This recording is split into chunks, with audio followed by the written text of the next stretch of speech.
Bye. And we start the stream with a goodbye. There we go. Right. Yes. Nearly didn't make it, but here I am. Let's see. I was saying, okay, I'm early hoping to find you, so I had an idea to buy another trait. Yes. Well, apologies about that. We can discuss that momentarily. I will get around to that as soon as I check that everybody is about. I notice no John. Okay. So, folks are starting to join Foundry. That's cool beans. Navis is running late. Will be on when he can. We're going to be doing science stuff to start with anyway, so that's reasonably cool. So, before we Forge done another update. Sorry? The UI seems to be... Forge done another update, because the UI seems to be slightly different again. It does? Yep. There's like the weird sort of dice buttons on the bottom right that I'm pretty sure were there last week. That was myself. I installed the dice tray, and we'll show everybody that as soon as we get rolling. But first, for those folks who are watching the stream, it's time for me to play the intro video. So I'm just going to turn off the our little intro theme, and then I am going to roll that intro.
Hello everybody, and welcome once again to the further misadventures of the USS Navis. Thanks to the crew for turning up today, and apologies, I almost didn't make it myself, having a few technical issues, but here I am now!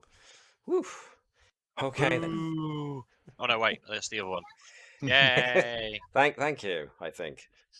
So, let's throw this into a bit of boo-doo-boo-doo, and some generic Starship ambience. Yes, so, first things first, a little bit of change as someone has noticed. In the bottom right-hand corner where the input box for being able to type things like how many dice you want to roll, in order to aid that, even though technically we only use D20s and D6s for dice in this. There is a method that's a little bit more expedient. I don't know if it's expedient, but rather than having to remember what commands to type in and remember to put a space between /r and the dice you want to roll, if you want to roll a number of D6, for instance, the square button, when you hover over it, it says D6. You tap it for the number of times you want D6s to appear. I'm putting in 3d6. I will add 3d6 plus 2, even though we don't do that in Star Trek, but I'm going to do it anyway. And roll. There we are. So that figures out the command for you. So there's that. If you need to use it for any time I ask you to roll dice, you can either type it yourself, or you can use the little dice tray at the bottom to do it for you. So that's what that's about. And we are now on episode 20. We have hit the 20th episode today. Good lord. We've been doing this for over a year, and we've hit the 20th episode, so hooray, we're still here. Yeah. Or as they put it on the episode guides, S2E6. If you want to get really technical about that, then let me check my list. S2E1, 2, 3, 4, 5, 6. It's more like episode 7 of season 2.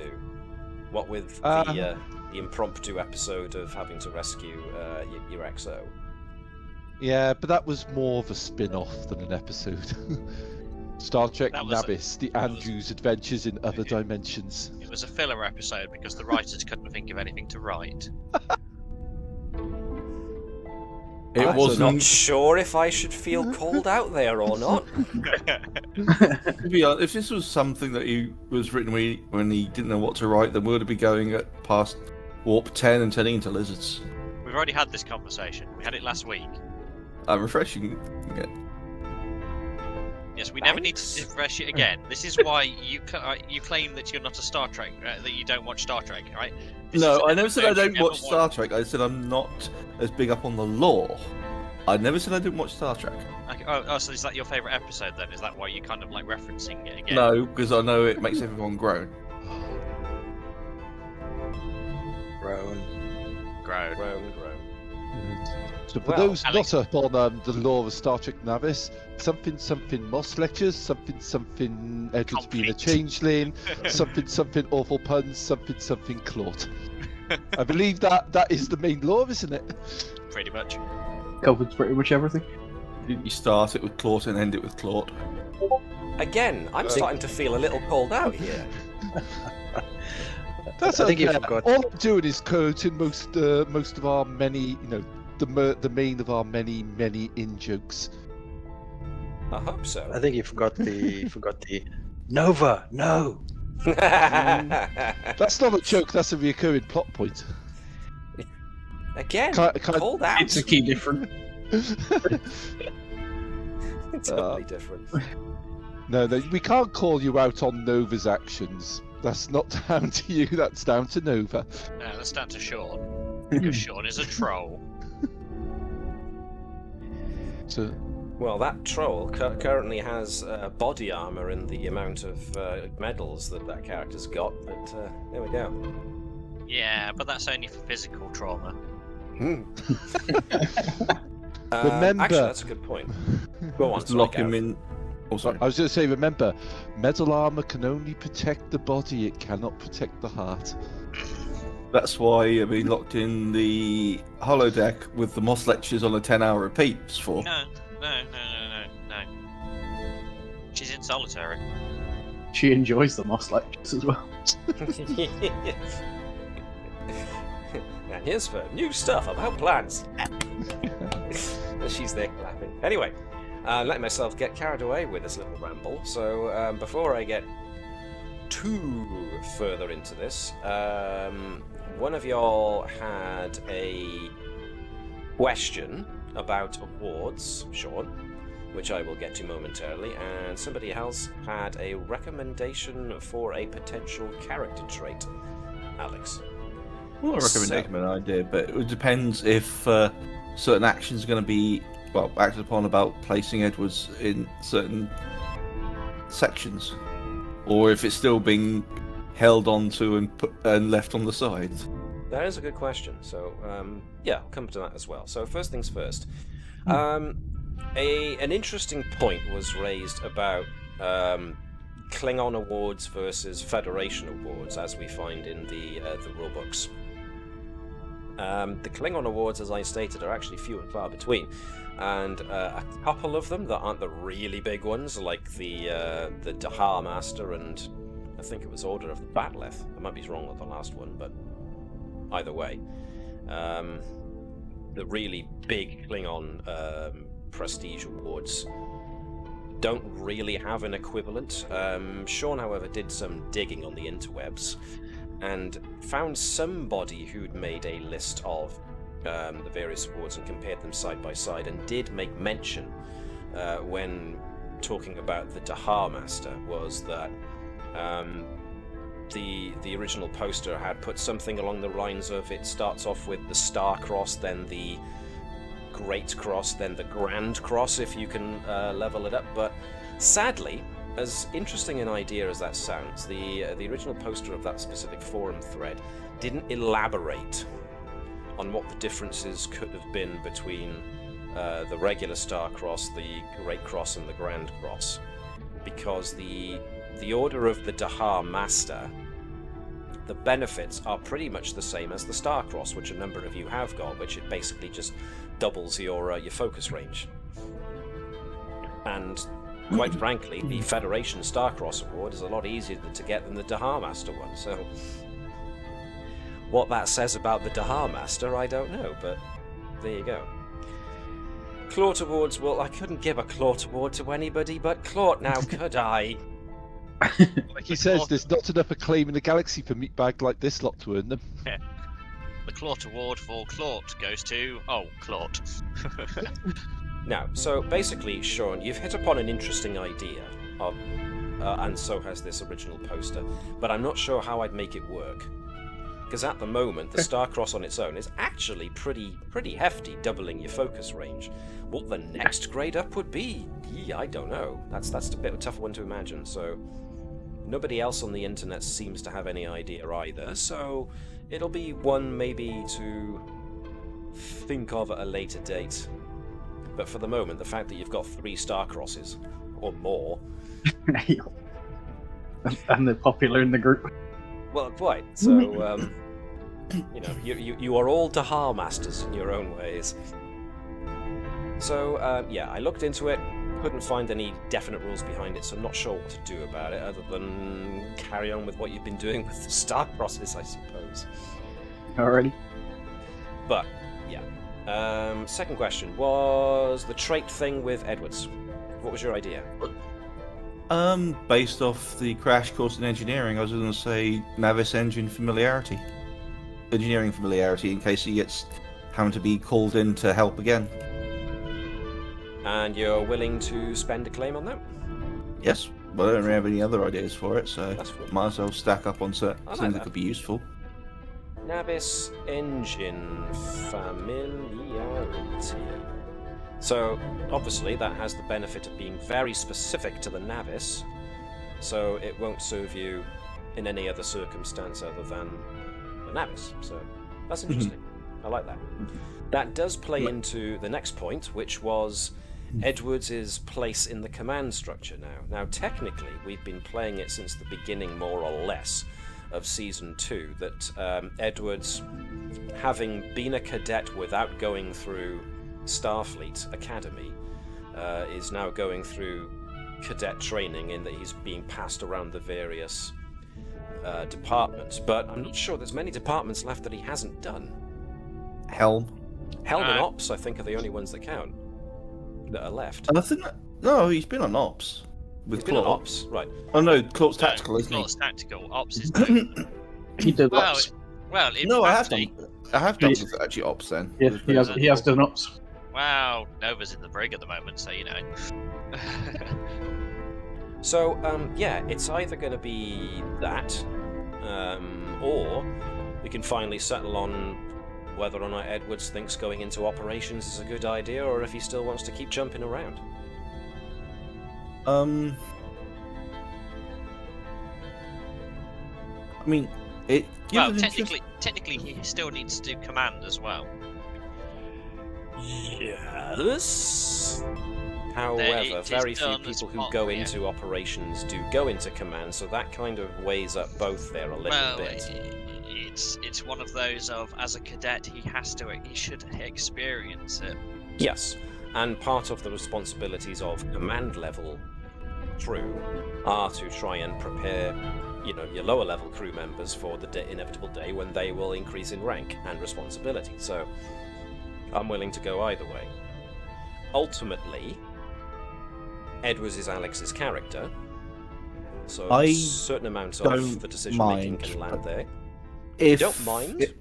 If it's part of the process to still pass him around, then fair enough. It was just that after the captain's recommendation of somewhere in operations, I didn't know if that was going to change or not. We're in a war scenario anyway, so that the rules are there to be bent anyway. So if that's what you want to do it. I ultimately don't mind. Admittedly, going into engineering and stuff like that would mean I'll going to have to potentially start rejigging the character using some of my milestones, because a lot of it is based around, let's say, his archaeology and communications. If he's being taken away from communications, I might need to swap a couple. Your engineering is pretty good at the moment, as it turns out. Oh no, specifically focuses and values. Focuses and values, yeah, there's that. But his values, this belongs to the museum. Okay, that's to do with his background, and the xenoarchaeology and xenolinguistics, I think, is still nice and unique enough to Edwards that he should really keep it. Seeing as believing as a value can stay. Those who do not learn from history are doomed to repeat it can still stay as well. They all seem still apt values. Potentially metallurgy and all cultural studies then? Metallurgy can still be very handy, because if you're going to be dealing with things like damage repair, then, you know, knowing how much strain a deuterium brace can take is very handy information to have. Hello, Davis, by the way. Hello, Davis, yes. So these Ancient are all technology would also things. fall back on would be part of the background, so... Yeah. So, you know, there's also... Actually, how far away from you are you from another large milestone? Perhaps 2. Hang on, let me think. 3, 6, 9, 12, 15, 18. Yeah, so in about 2 episodes you'll hit a large milestone, which you could potentially use to give yourself another focus. So, there's that to consider. So I wouldn't be too hasty to get rid of too many focuses. Obviously the communications one can be zipped around a little bit, but at the moment it was Edwards' biggest thing. So anyway, that's a long enough ramble in that regard. Ultimately, your character, your choice. He'd be happy going to engineering. I think he's gelled probably the best out of the other characters with Vibers. Seems to have settled in nicely in that area. So that's cool. As for Webby's question, using a claim to get favour with somebody in the Daystrom Institute, was it? Yes. Because it's scientific research, it's like, well, hello, cybernetic. Well, yes, have it. So I'm spreading out my my influence, as all good command officers start to do. Yeah. Or if it worth someone getting it with a pool, considering what just happened in the last episode. That would actually, you could justify it easily enough. You could. On a unrelated note, can someone kick me from the game because it didn't load properly? I will do that now. Poop. I have thoroughly kicked a Davis. Okay, so sorry, what was that? Nope. Okay. Before we travel on, then, anything else from anybody else that we need to consider? Nope. Okay, then before we delve into the episode proper, we've got some science to do. We had, I think, 2 things remaining. We had Hello's new chassis, and continuing the plants that could create templates for the scaffolding for organic grafting. Phase 1. So let's get to Hello first. So Nova finally finishing, maybe, with using robotics to try and create the last pieces of Hello's chassis. Now, did Nova have anyone helping her with that last week? I forget. Was it Kirst, I think? Yeah. So let's have Kirst again. Would she be allowed to help after the antics of last week? What antics? What antics of Nova? The question would more be, would Nova be allowed? If you're planning on locking her in the brig. Oh yeah, well, I think that she's allowed out to do her experimentation, but yes, she's been getting social isolation lessons to realise that actions have consequences. Yep, like torture. It's the only way that Nova's going to learn that sometimes it's bad. Sometimes Andrews is bad.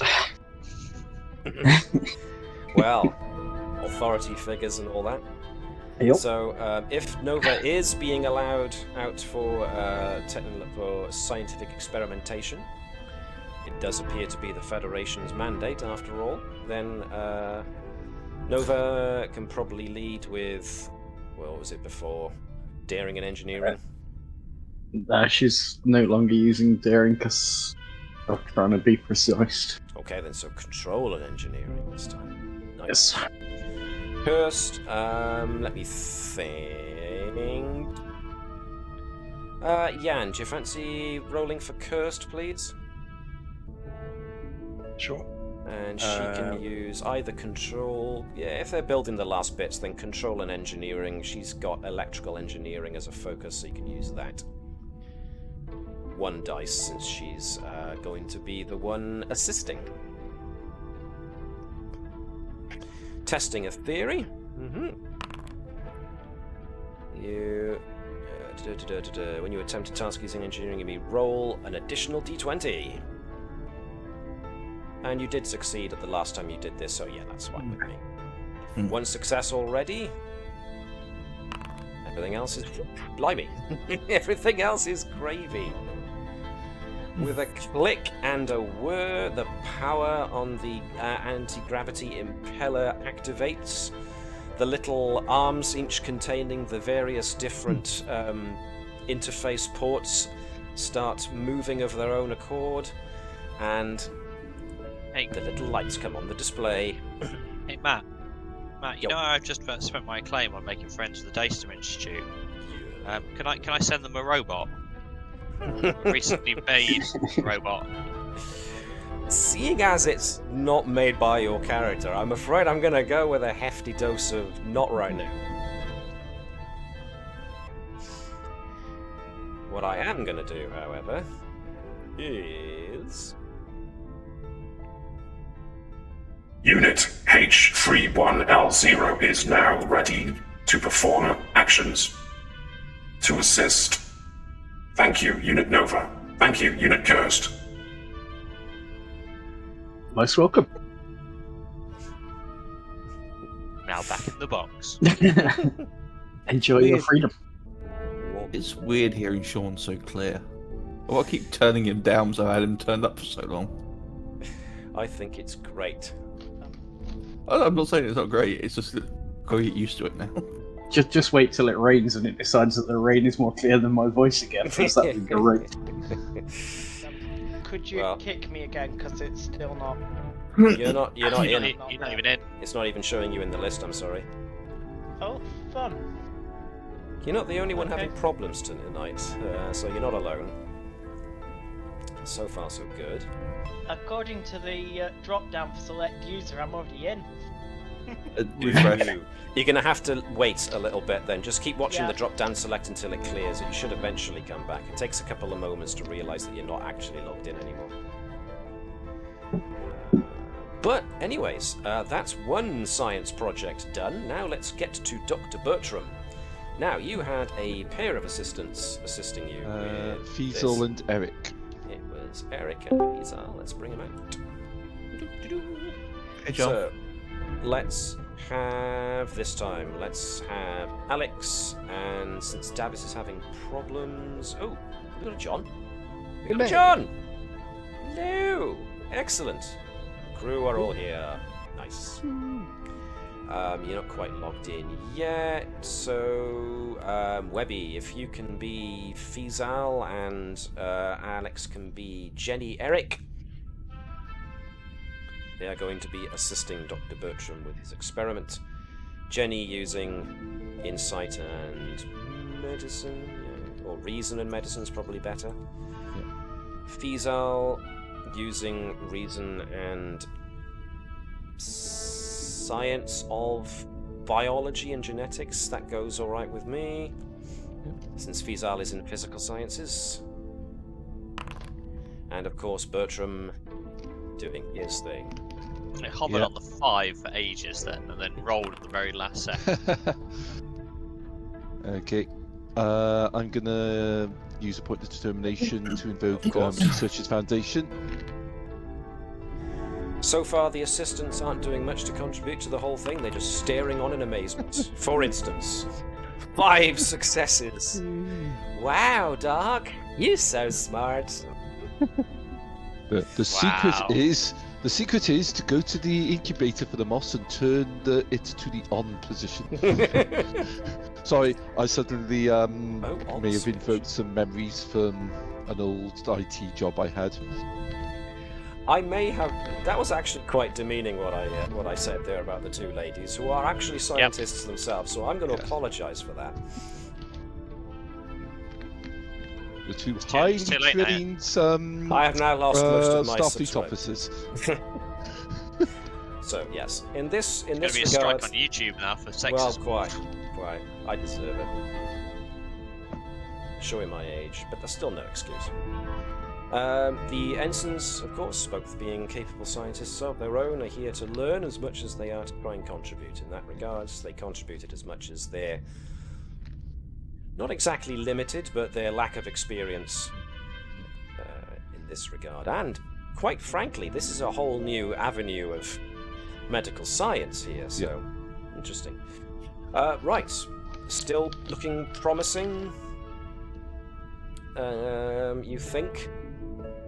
Not quite at the end of this experimental avenue, but certainly closing in on what could be the finalization of it to see whether or not it produces the results you are after. Okie dokie. Not bad at all. So, with that in mind, let us proceed onto the events of this episode, unless of course there's anything anybody else wants to do before we get properly started. Okie dokie.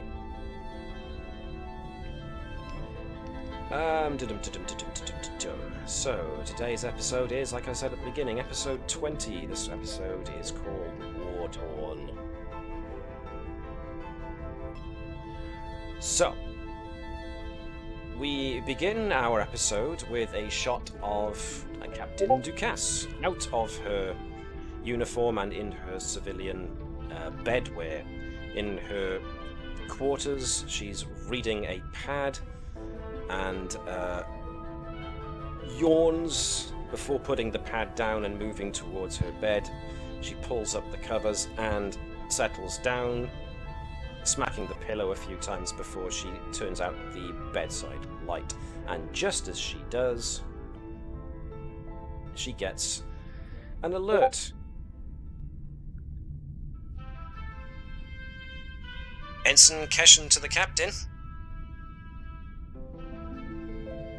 At which point the captain groans loudly, rolls over onto her elbow and taps the intercom. This is the captain. Go ahead, Ensign.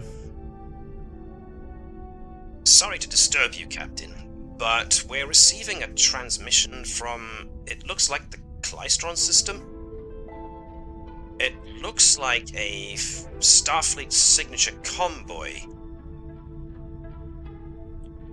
At which point the captain, kind of her head sags as she sits up in bed, hits the intercom button to reply once again, and goes, "Stand by. On my way." That's bad captaincy. She didn't delegate. Sometime Where's the night later. crew? Oh well, I forgot we don't have a night shift, do we? No, Kirst was the con handler for the night shift. She was standing watch. There might have been 3 other non-rated people on board who were manning to the ship. At which point, She was playing with some catnip, and that's what she found in. while on duty, Racist. It's not racist, it's speciesist. It's speciest. either way. In any case, we jump to Captain's Log, Stardate 50197.9. While on patrol in the Argolis sector, the Navis has been dispatched to answer distress calls sent from convoy TX-11. The convoy contains medical aid desperately needed by the Cardassian people as the Klingon Empire continues to press its attack against them. Navis is now proceeding with all due speed to rescue the stricken convoy, apparently located somewhere in the vicinity of the Klystron system. At which point, we cut to coming in to the bridge. So, Alpha Shift have just been called back to the bridge, even though they had only moments ago signed off. And so Andrews, Nova, Thazanan, Natala, Vibers, Bertram even, and Edwards have all been summoned to the bridge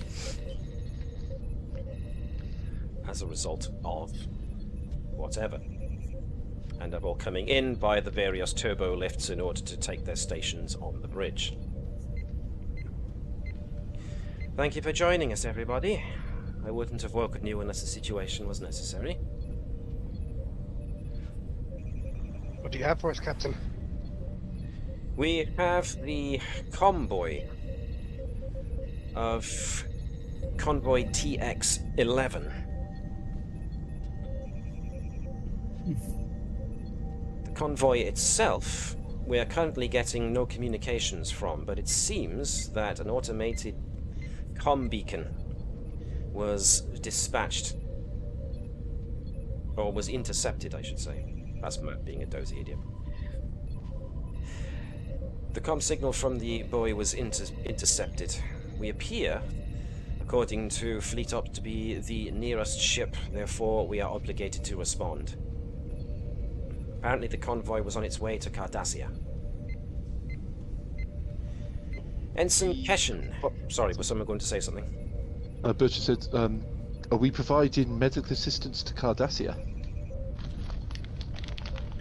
Of course. Starfleet and the Federation have offered to send badly needed medical supplies to Cardassia, what with the pummeling they're taking from the Klingons at the moment. The politics make strange bedfellows and all that. Quite. Ensign Keshen, do we have any word on the ID of the ship responsible for guiding the convoy? At which point, Ensign Keshen, if I can find... Yes. I think this was the one.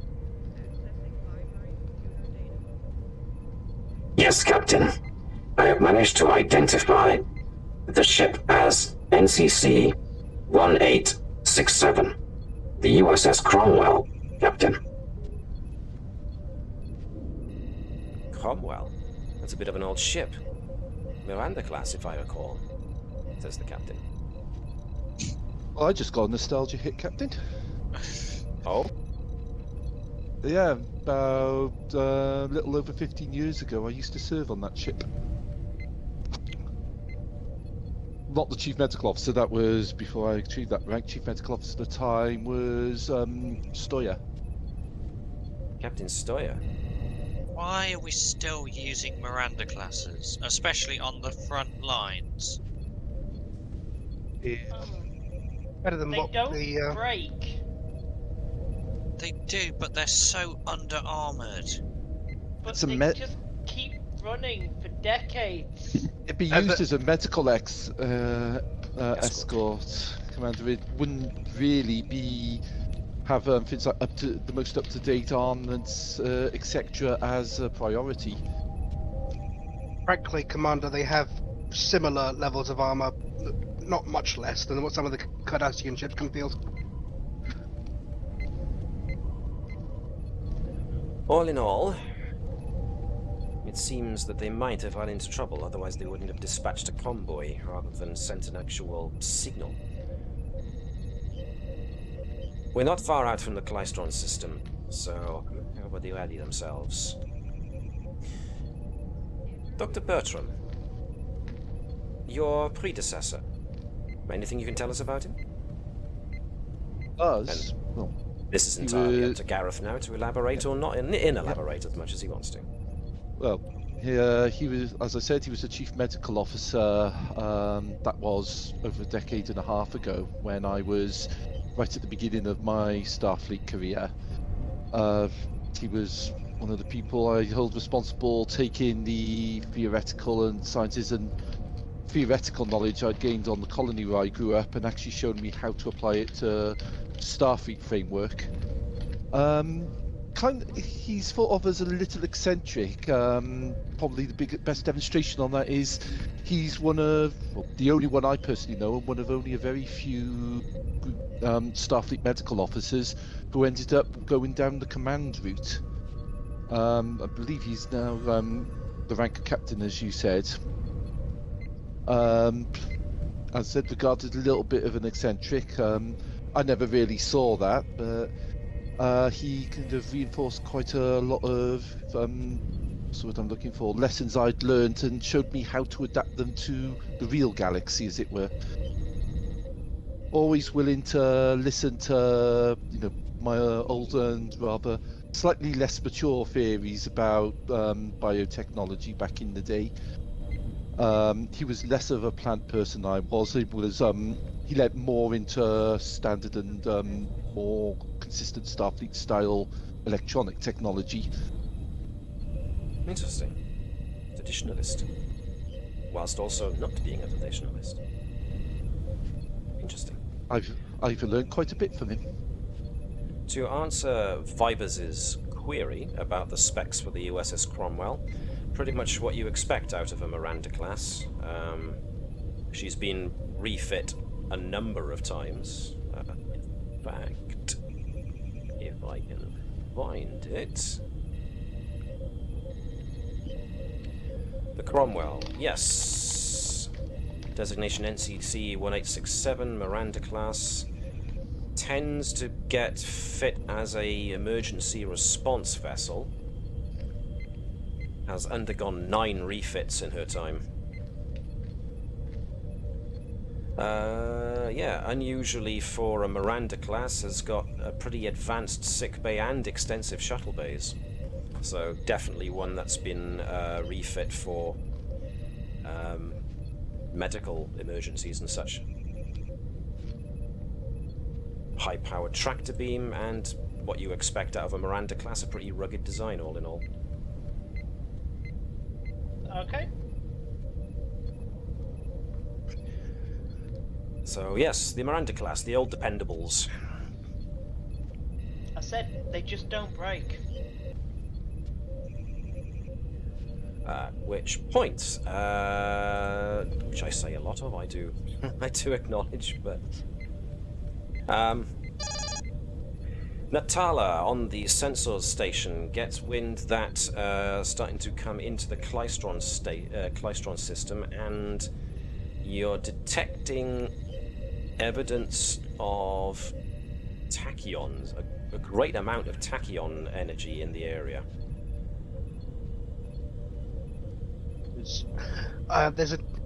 If I were to presume typical tactics for harassing convoys, I would be concerned of birds of prey being under cloak. The tachyon fields in this area, I can't tell whether these are emissions from someone with a similar concern trying to flush them out, or if possibly there may be some in the area. I was going to say, could I use potential cultural studies to try and check to actually work out what the most common tactic would be for this type of thing? Because in my head, it would be a quick hit and run, target something, do enough damage to potentially cripple it, forcing the convoy to choose to either move on or abandon the ship with minimum security. Cultural studies. All right, then give me insight and... I'm going to go with science, since you're approaching this from a cultural studies type. I mean, what I just said could be completely wrong, but it's just that strikes me as fitting the type of tactics they'd use. I think you're dead on. Oh. Okay.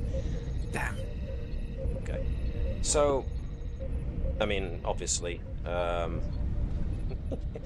I set that as a difficulty 0 anyway, so technically you do get something from it, you just don't earn momentum to it. It is not unknown. Cling on to the ones with pointy ears. No, Vipers. No, they're not. But, yes. Depends if you glued them on. It's always been a weird, kind of almost an anachronistic part of their culture that a culture like the Klingons, who value honor and the kind of one-on-one combat that their honor system seems to suggest that they value above all things, you know, proving that you're the better warrior. It's odd. It's been a historical, like I said, anachronism that such a culture would also freely adopt the cloaking device as a method of war, because that suggests sneaking up to somebody when they can't see you and stabbing them in the back. A Klingon would probably kill me for saying so, of course, but it's one of those historical things where you always have to be careful about cultures who justify their actions because a code like honor demanded it, where usually you can see quite plainly that that code is just an excuse and is as malleable as they can make it to justify their actions. So, you know, from Edwards' own perspective, considering he's been spending a good deal of time in engineering recently, the Klingons, when faced with the fact that honor from that of a human, yeah, okay, fair enough, good enough point. But you know, when you consider it that Klingons value maybe to show who's the better at fighting, and then the moment the Navis comes along with its overpowered engines and its quite potent weapon systems and it starts winning a lot against Klingons, the Klingons alter their tactics and become very sneaky about it. You know, they're either being very smart or they're alright with being slightly hypocritical. Victory is the greater honor. Yeah, I mean, at the end of the day, it does strike me with the same kind of attitude as when the not sure what's history is written by the victors, after all. No, Webby actually. What Tsingoku Jidai, when the Portuguese started selling them rifles, it was seen as dishonourable, but then the notion of victory washes away dishonor started circulating. Well, that's largely a fictitious take on the situation, but yes, there is some truth to it. So, Natala says that I have some concerns Well, that they still Andrews adopted might it be en right. masse. A Miranda on the front lines might primarily be ammunition shipped to resupply a large ship or a small battle group, in which case it holds might be full of dangerous materials. Interesting. Supposition at this point, I'm afraid. And the captain does bring that up. At the moment, we can't tell for sure. We're too far out. We'll have to wait until we're closer. So, if you want another attempt to try and win some momentum, a sensor sweep of the area will probably be needed. So a control plus science or a control plus engineering using sensors from Natala could probably be a good one. If either of the command guys want to add in there some of their own to add some more momentum, they should feel free. If not, I will go with that 2 successes. Nice. Does Andrews want to contribute any? Webby's cursor is darting about like a fly over you know what, so yeah, can do. It's like the children have got hold of it. Okay. Well, that's one I could probably re-roll off of the technical expertise. Cool. So just hit the reroll results button, Webby. Cool. So we got 3 in total. Nice. Now you're half up on momentum.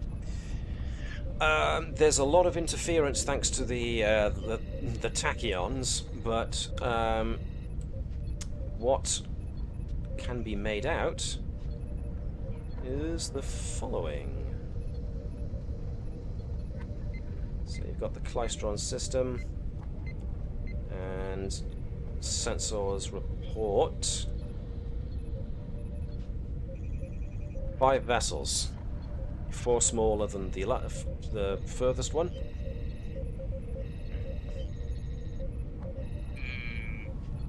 That registry is mighty suspicious. That registry is mighty suspicious. Yes, could it be that I've used a stock Miranda image just because I don't have the ability to... Not just any Miranda. 1864 USS Reliant. Which is all I'm allowed to do, thanks to YouTube, so I'm going to leave that particular tune there. Those who don't know, I just did the music from... I said did. I attempted the music from Wrath of Khan. When you type in Miranda class on Memory Alpha, you get that. Could be worse. Imagine if we turned up and they had the USS Navis' registry. That would confuse us. Wait, if we're over there, then who are we? Oh god, it's that Voyager episode where we end up in the... where we're actually a clone. That was quite fun, actually. I like that. Anyway. That was a good episode. Yeah. But if you were me, then I'd be you. Anyway. So, yes. The Navis is closed a little further. Just put your power back up to what it was, because you'd be back up to full again. In fact, let me make sure I haven't left anything. That's a directive from your previous mission. So, your directive for this, obviously, is investigate the TX-11 convoy's status. So that's your mission objective. So, what would you like to do now? Now, it becomes plainly obvious when the image is brought up on the view screen that all of these ships are pretty much still in space. Not still in space, as in they're still in space, but they are stopped dead. Shall we say that we go in at least yellow alert? Seems reasonable. Yep. We detecting life signs from them. It is a good point. Let's jump us back to the bridge. I'm guessing the freighters are Federation but not Starfleet registries? Well, just based on visual, if we could get Commander Thazanan to use his starship recognition, so that would be... what would that be? Reason and Con? With a focus on starship recognition? Reason, Con. Difficulty 0, so... since he's so good at it. 3 success. Well, blimey, you blew that. Once again, the MVP. I jest. But still, look at those successes, man. Well, these hull patterns and engine signatures clearly indicate the following. Yes, they do. So, you know, Caval being a spacer recognizes Antares class freighters. So, you know, standard, as was suggested, standard Federation civilian freighters. 4 of them all clustered together with a Starfleet vessel suggests a convoy, so... a convoy with a Federation, a Starfleet escort. But they're currently all floating in space. But in order to get anything more, you're probably going to need to proceed a little bit closer. Like I said, the tachyon radiation is at the moment playing havoc with sensors being able to get too much from a distance.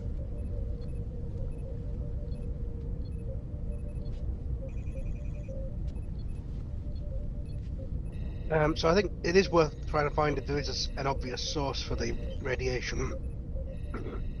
it's possible that Miranda just reflector could release this level, but let's have a look into it.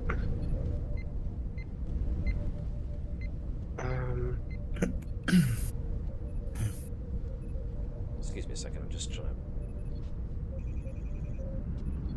Not getting much in the way back from the ambience.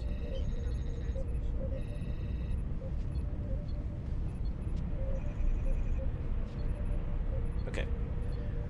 So, yes, the captain agrees with Natala that some investigation needs to happen, but does also acknowledge that this does reek of duplicity.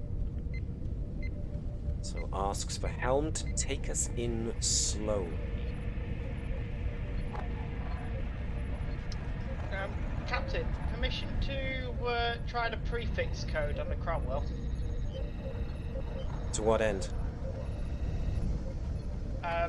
She's currently silent and running dark. If the ship responds, we might be able to get the last logs or internal details before we're close enough for any traps to be triggered. If they booby-trapped her. Good idea.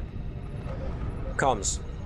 She nods to Ensign Keshen, who, seeing as you've got full momentum, I won't ask for anybody to roll.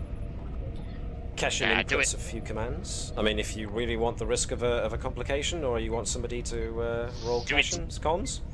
Do it. Okay. Do it. Who hasn't rolled much yet? It is a comms thing, and we do have Mr. Edwards. You do. I reckon Webby should No, roll I it, am in 'cause he was the one engineering at the yelling, moment. do it. No, I delegate, because then it's other people's fault when it happens. I mean, yeah, if Looking like a Andrews true wants leader. to... Sorry. Down goes one threat. If Edwards wants to preempt things a bit, and seeing as Viber's mentioned that, you know, use the prefix code. If he has authority from his current commanding officer. I generally hate you, Matt. You've got us confused. I'm hurt. Yeah, I know. The, That's why I ripped it. I'm, you know, from that I'm going to take off 2 threat. Yeah. Wait a minute. Wait. Just let Alex catch up to that one. Edwards, captain's approved us using prefix code, so do you want to log in, see what you can see? This makes some sense considering you want to give an appraisal of the ship's status, so linking it through to engineering is probably a good idea, actually. But Keshen can, of course, assist, so whoever hasn't rolled in a while, let's go with Sean. Would that be control and science or control and engineering? Control and science for the science of communications, I think. So Keshen will be aiding with 1 dice. But Edwards Subspace communications? Yeah. Yes, definitely. 2 successes in total, not bad at all. Okay. The prefix code transmits, but there's no ping back to suggest that it was received, or if it was received, there's no established signal coming back. So you can't actually log into the ship's computer.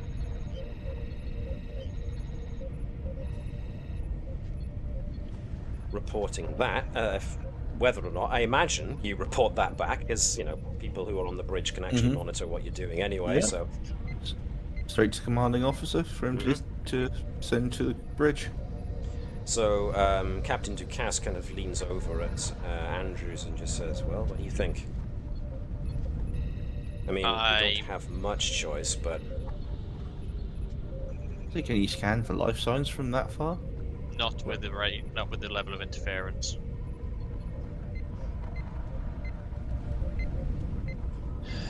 We've got our shields up. I suspect a trap captain suggests we go in at red alert so that we're ready, but yes, we need to understand what's going on. I agree. Red alert.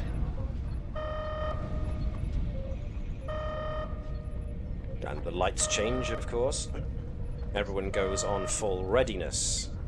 All of the secondary crew run around changing the bulbs. Remember, red is for be ready.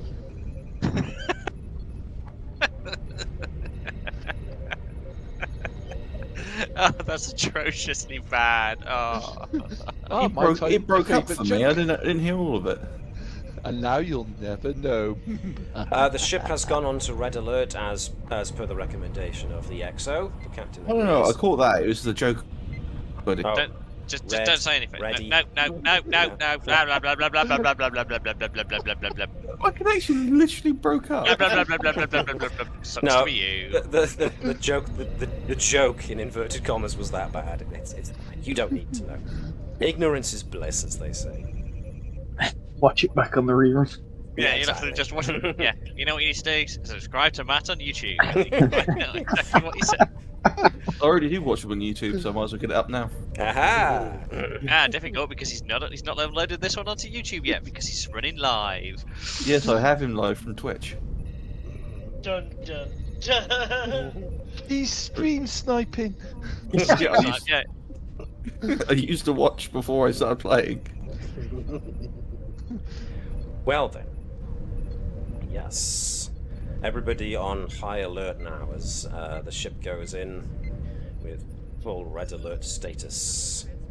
If we just nudge ourselves back towards Klystron, we have the Navis inching forward a little bit to be able to get a little closer to the convoy. Can we undertake a low-level subspace band scan to see if we can get anything, see if there's any kind of unusual particle levels in the surrounding area? Why don't you send a probe? If it's going to be triggered by proximity, then that'll be the safer option. Bit of both. Send a probe that issues a wideband subspace scan. It depends what you want to look for. Yeah. If you're primarily concerned about cloaked ships, then you really want gravitic sensors. I was thinking more along that if they have potentially booby-trapped the ship itself. Yeah. Well, yes, but first of all, we'd like to understand if there are other ships around us. Probe sensors won't pick up some of the specific radiation emissions, so they won't pick up high-level tachyon fields or gravimetrics. What's wrong with the ship? As they're more sending it towards the ship, yes, not towards everything around it. I'd like to get an understanding of what's going off in the local area before we continue to approach, though. Okay, then. So, first one, then the other? Okay. So if I work on the scanning for things in the area, while Edward sets up the probe for looking into the actual ships. Cool. I'm cool with that. So, Commander, do you think we've got enough time to tweak the sensors on one of the probes to see if we can give it a bit more info? Give us a bit more info when we send it out. Yeah, you got time. You'd reckon you've got some time. Since if the command great is willing. care is being taken at the moment. Davis? So, Davis, you with us? Yep, I'm here. Yep. Sorry, you weren't responding, so I didn't know if we lost you or not.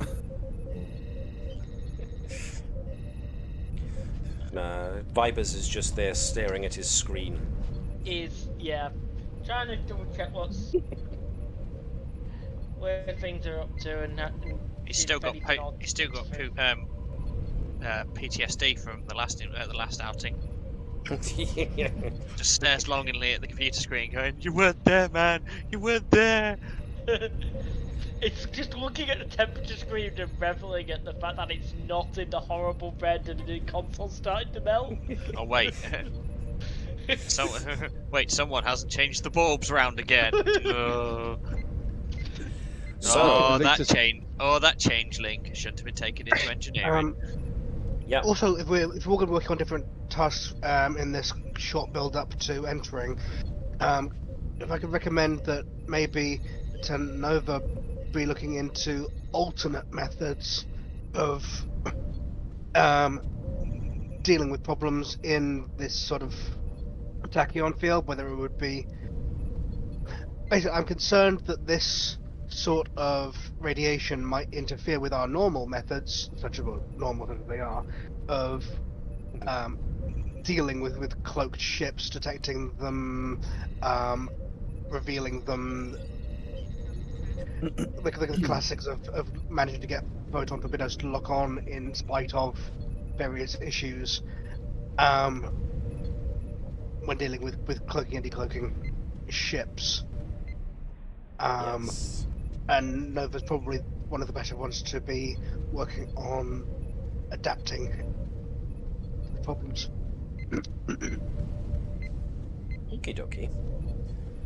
So, task number 1 was Natala going to be scanning for what? Threats in the area. Threats. Okay, so that's going to be a control and... what is it usually? Control and science. Using sensor operations. This is going to be a difficulty... Ooh. This is going to be difficulty 3 because of the sheer level of tachyon interference that's going on currently. The ship, however, can help, so... Gareth, do you fancy being the Navis? Should I be in the Navis yet? Cool. What am I rolling for it? Let's see, if we're doing sensors and probably security, because we're scanning for threats. So, 1 dice from the Navis, no successes. Okay. Momentum towards this would be helpful, I think. Everyone alright with that? Yep. Cool. Yep.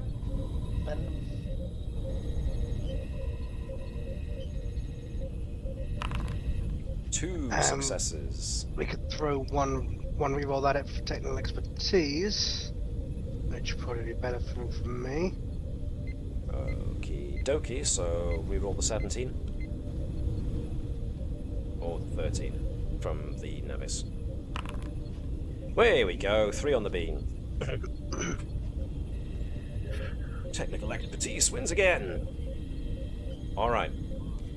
As soon as Natala sends out a scan for anything that could give away the presence of a cloaked ship. Now, normally it would be tachyon emissions, but with the sheer amount of tachyon emissions in the area, it's really hard to nail down. So something like a gravity field generated by a ship's... yeah, exactly. Gravitic sensors is what I was going for.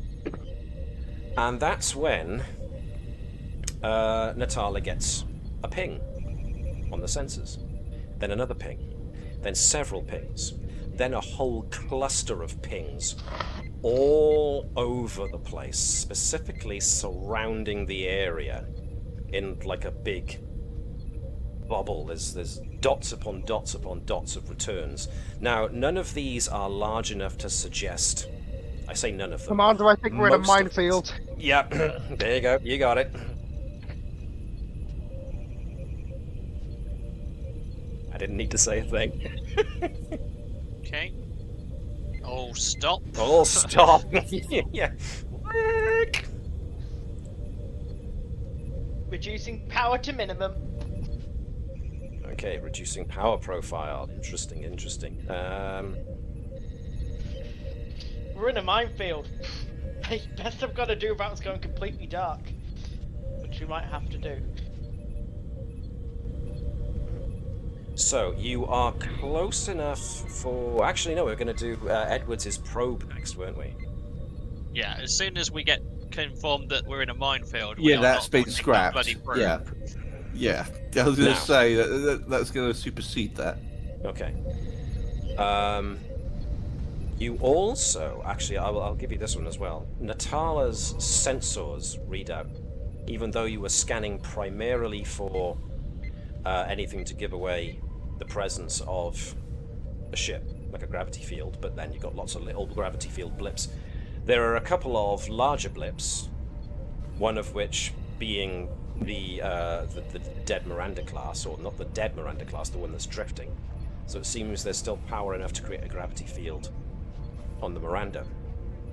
the Cromwell, I should say. There are a couple of smaller ones out about the place that match up with a couple of life sign readings that you're picking up. Which are potentially escape pods. There might be escape pods, yeah. Okay, so what can we get an understanding of what kind of mines the Klingons like to use? Are they gravimetric? The Miranda class isn't dead, it's just very, very, very tired. Well, I couldn't agree more. Considering the amount of work they put in, almost definitely. It's getting better. The It's definitely explodey not kind. getting Well, better. yeah, okay. In this case, the Right. explodey kind, definitely. We've been parked up at Narendra quite a few times. Narendra does refitting and refueling of the Klingon ships as well as us. So Anybody I'm pick gonna up? check the station. I'm gonna check the ship's logs of what was available for requesting for repairs previously. So, just for my understanding, you're I'm looking looking up... to see if what type of mines Narendra Station used to have. Now, That ships because... could ask to be filled with. Yeah, now, technically, mines... the Federation looks down on the practice of using mines in warfare, Oh, as yeah. most civilized folks do. Therefore, because Narendra Station, when you were part of it, was a joint Federation Klingon thing, there were no mines allowed to be kept on board because, basically, the Federation folk, the Federation half of the Alliance, basically said, no, those things are bad and you should feel bad for even having them. Pretty much. So there were no mines on Narendra Station. But... But there were no seeing mines officially on Narendra. No, just because there were no mines doesn't mean there wasn't an inventory that said this big, none. Thank you, Witch Yeah, 66. just like Commander Vibers wasn't trading in contraband. I don't Opposite trade in second. contraband. Yeah, why don't you just ring up your mate? We're in a minefield. Well, there's that. Yeah. I would, you know, Commander, but... So, yes, you have a problem. A, minefield. B, more than likely cloaked minefield. C, escape pods. Yeah, I think the escape pods probably take priority in typical. We're doing this by the book. Are we able to get transporter have- locks on them? No, that's a bad plan. Not in a minefield. I do have an idea though. The fixings might very well be in the cargo bay, considering the amount of stuff that Vibers has been doing. So yeah, who knows? Right, hang on. No, we need to now check to see what's in the actual what's in the cargo bay. Well, I don't. according to what Was Sean that hail? has maintained on the Navis's character sheet, mostly just a certain set of contraband and totally not prawn And mice. and mice. We got 23.7 mice. You know. It's... Natala 7. is getting a Yeah, that- sensor alert.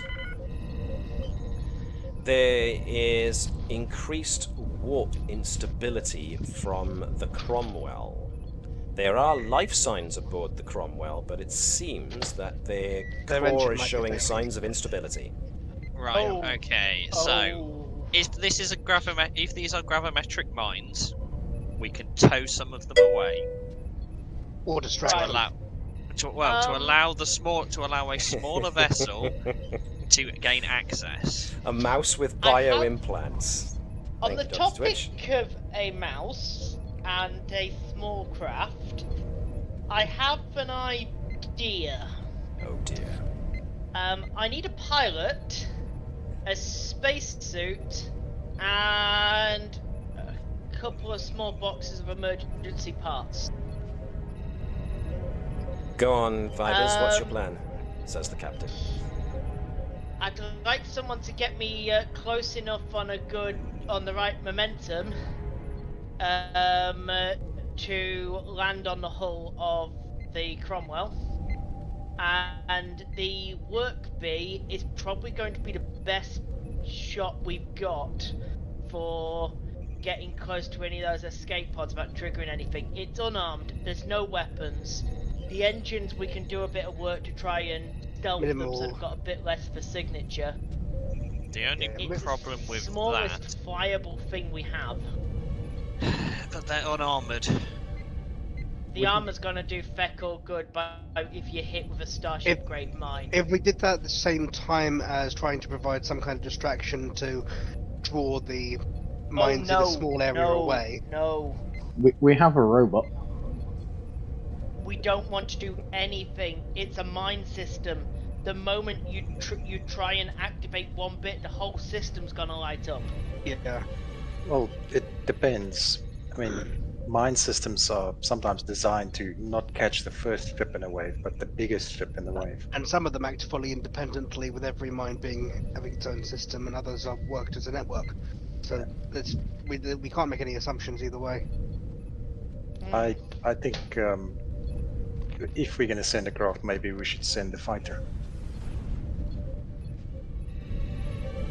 You can have increased maneuverability.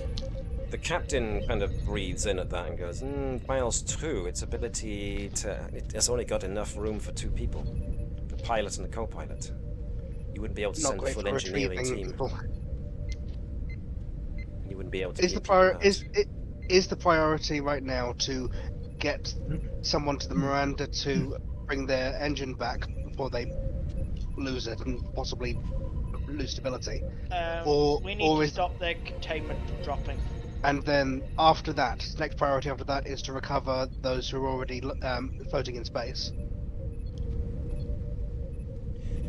Especially as, according to what you know about what happens to a ship when a warp core detonation goes off, if those, well, any intelligent Starfleet officer, which the lot of you are pretty much, could probably ascertain from this situation is the life pods, the escape pods, pardon me, are floating around out there somewhere. They don't know if they're close to a mine or not. And if the warp core from the Cromwell goes up, it has every chance of not only enveloping the escape pods, but also setting off the mines. Big kaboom. Captain, we do have another option. Go on. We could use one of our escape pods as a way of getting closer in a craft that we know doesn't set them off. 50% of the issue solved. Detonating. Thank you, Dr. Twitch. We know that the escape pods used currently, they're not being tracked. They're not being picked up. Works for me. Agreed. We can make just enough adjustments to get you launched in the right direction, and then just let physics take over. On top of that, the escape pods, if I remember, have got a small tractor beam for emergency landing. Again, good point. What kind of distances are we talking about? Because I don't think you want to be making more than a 6-kilometer journey in an escape pod. Which means we are going to need to get the Navis a bit closer. I would risk it rather than not move the Navis. Dr. Twitch 66 says, could you make them all clump up?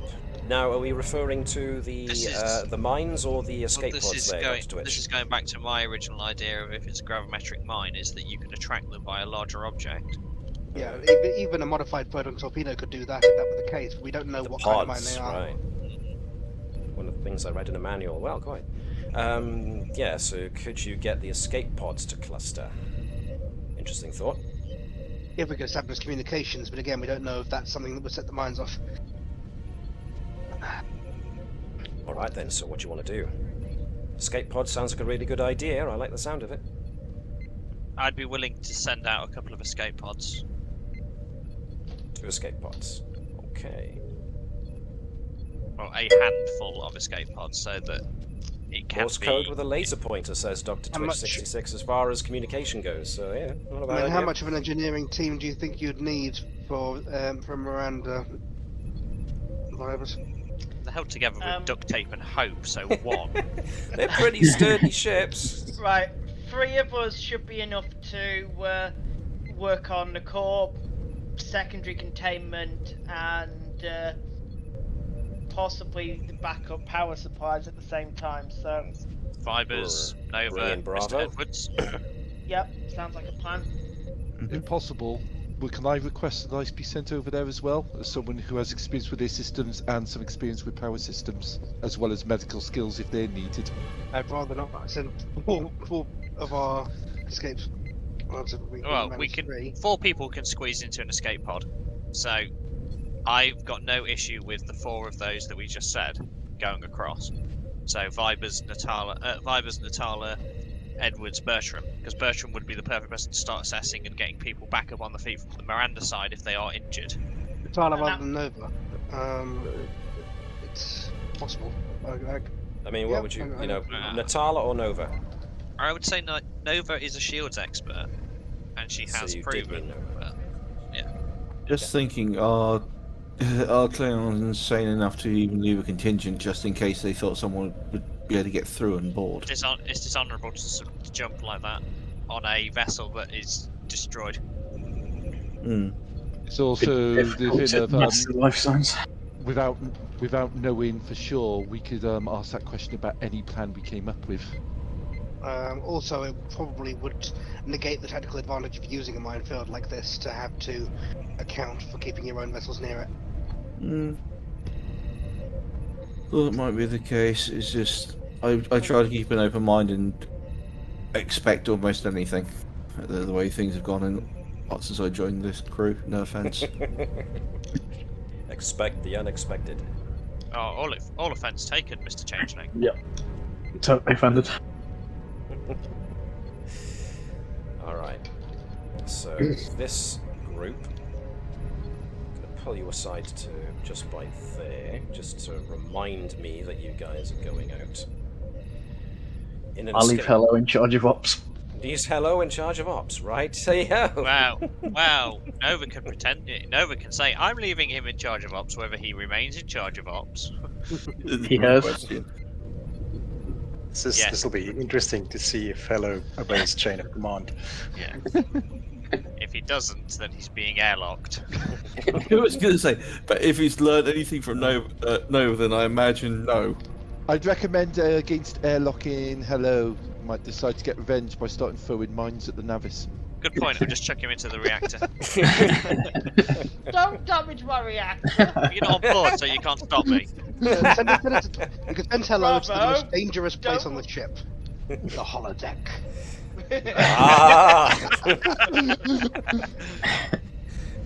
Now we're getting serious. Okay. Alright then. So, we're going with the plan of 1 escape pod, 2 escape pods? 1 pod. 1 pod. 1. 4 initially, I think. Now, the best pilot out of the 4 of you appears to be... Is maybe me. put them in the replicator input chute. Quite. Actually, Vibers and Edwards have both got the same level of con expertise. So, oh, careful, honey, because Edward, you're on con. I'll be on tractor for our emergency docking. okay, good point. Certainly, sir. Your profile low, you'll probably want to have minimum adjustments until you get there. So I would say that we first of all align the Navis to give you the best route. All right. Which means I am going to ask for a control and con check from our Chief Helm Officer. Gareth, you can once again get in on rolling for the Navis. as we are using, engines and con to assist. Moving as carefully as possible to align yourselves as carefully as possible with where you want to be able to shoot the pod out to. Now, it was noted in various instances. Yep, 2. Okay, fine. The escape pods on the Akira class are very similar in design and whatnot to the escape pods that we see on the Enterprise E, the Sovereign class. So they're pretty maneuverable, nice and chunky, pretty sturdy things. So I'm just going to swing us out quickly to the space map. The one last thing we do before we set off is we make sure it's equipped with some laser comms. Because if we're set up for those, then we're not giving off beams of things that can be tracked. We're pointing at the Navis and effectively doing laser pointer at the hull as a comm system. As was recommended, so yeah, okay. So let me just briefly gather the 4 guys who are taking this journey. Keep you separate from the others so I can remember not to include you in anything that goes on with the Navis. Let's pull Edwards over to there, so we've got everybody else lined up that way. Alright. Commander Thazanan manages to maneuver the Navis as well as you're able. Nothing goes kaboom, so it seems that you haven't managed to attract any mines to your position as of yet, and you eject the pod. The pod, of course, maneuvers only on thrusters. It's going to take you a little bit. Every action has an equal and opposite reaction, so we could push the ship back gently at the same time. Okay. So you're not using the compensators to... Okay. So you want to drift back slightly. Cool beans. In fact, actually, no, because they'll eject under pressure, they'll eject under force anyway, it's an escape pod, so it doesn't matter. So... Alright. The escape pod... Excuse me a second. Frog in my throat. The escape pod drifts out, and there's a good couple of tense moments where, as the pod, those within the pod look out the viewport, you can see space just drifting past, and you can see stars. You can see some bits of spinning wreckage here and there that are just floating idly out in space. Most of their momentum already killed due to however much time passing and whatever else. You know, space physics. But you do see, as you get close to the freighters, you notice blast marks on the hulls of the freighters that indicate that they hit mines. In fact, it seems that all of them got hit by at least one mine, some of them multiple. Enough mines to disable them, not enough mines to totally destroy them, which is probably good because those freighters are probably still carrying medical supplies. The pod continues to drift for a good couple of tense moments, and you start getting closer to the Cromwell. And it's at this juncture that Natala gets a sensor alert on her console. There is a sudden energy spike from just ahead of the escape pod that Edwards is piloting, just ahead of their path to the Cromwell. There's an energy spike suggests that a mine is decloaking. We have very short amount of time to respond. We have to gamble on what kind of mine it is, to what would draw it away or prevent it from going off. We can either basically put something heavy to its left, or try and force it away with some kind of mission. Anyone got any gamble on the profile? Yep. Anyone got any quick thoughts? You don't have much time. Well, there's a tractor being repulsed may really damage us because it would do that, or it's only Bertram, Nova, Edwards, survivors. You know, just get some new people. But no, in all seriousness, I agree, is that we have to take the risk and assume what it would be. So we've got on the split second as it's decloaking. Could we get maybe a whole profile off it from Thazanan? A profile of it from Thazanan, just based on. Well, he's got starship recognition. Yeah. So you want him to use starship recognition to recognize a mine? It's not really. It's not really a starship, is it? No, but it would have a different profile depending on what kind it is. Yeah, and it is the navigation hazard, which I should be familiar with. Yeah, I can go with that. So let's go with reason and con.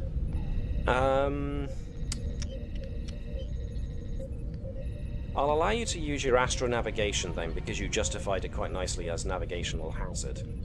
I am going to make this difficulty 2, which is probably too low for Thazanan, but hey, we'll see what we get. You never know. You never know.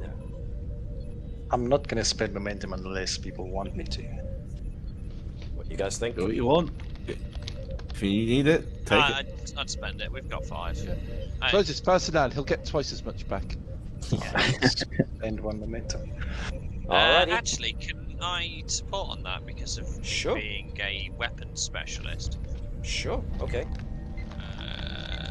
But this is absolutely the last person who can take any part, because otherwise it's taking too much time. Because you've got a couple of seconds worth to decide. Yeah, presence security. Sure.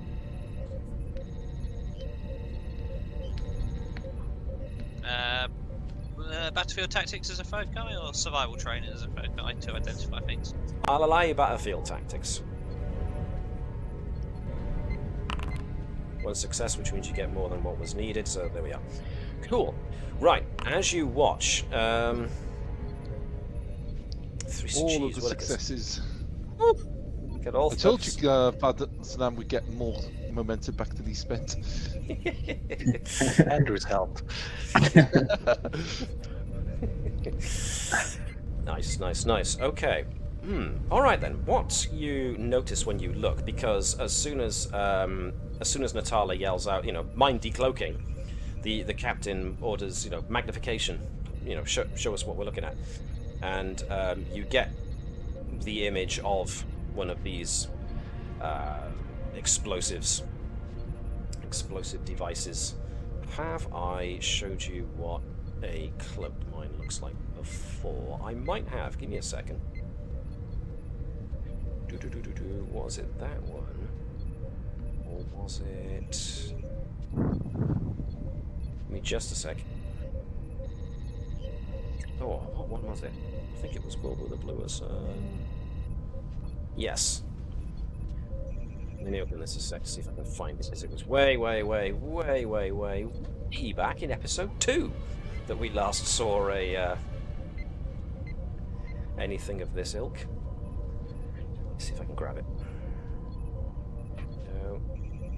No, gotcha. Just so you've got something to look at.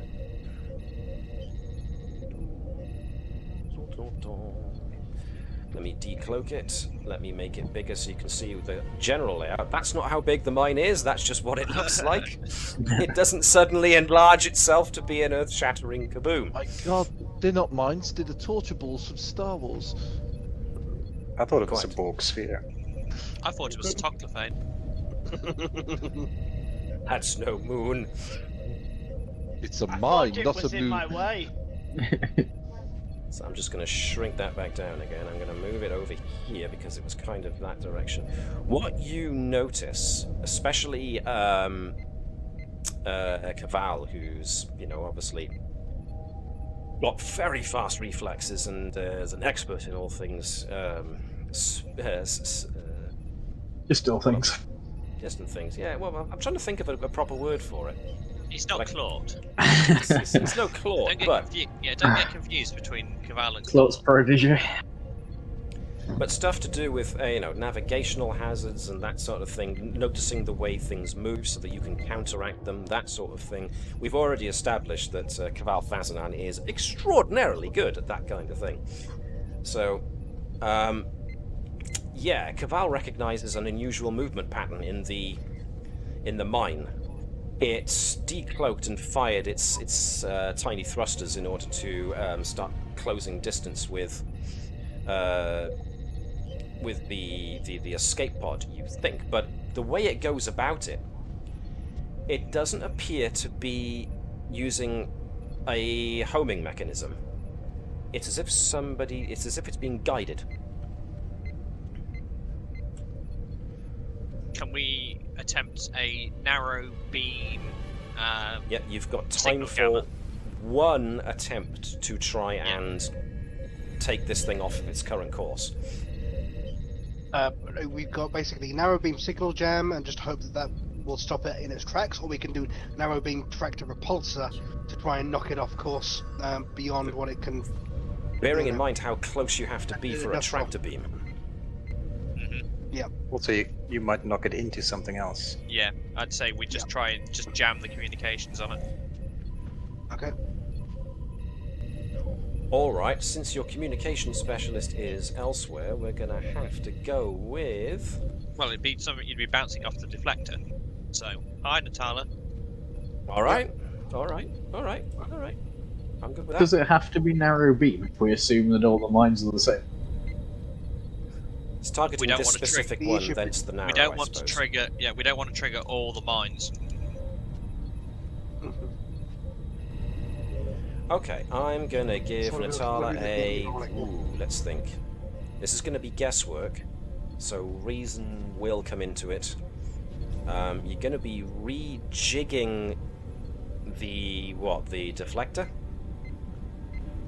So that sounds more like an engineering Well, does. it's hatchet.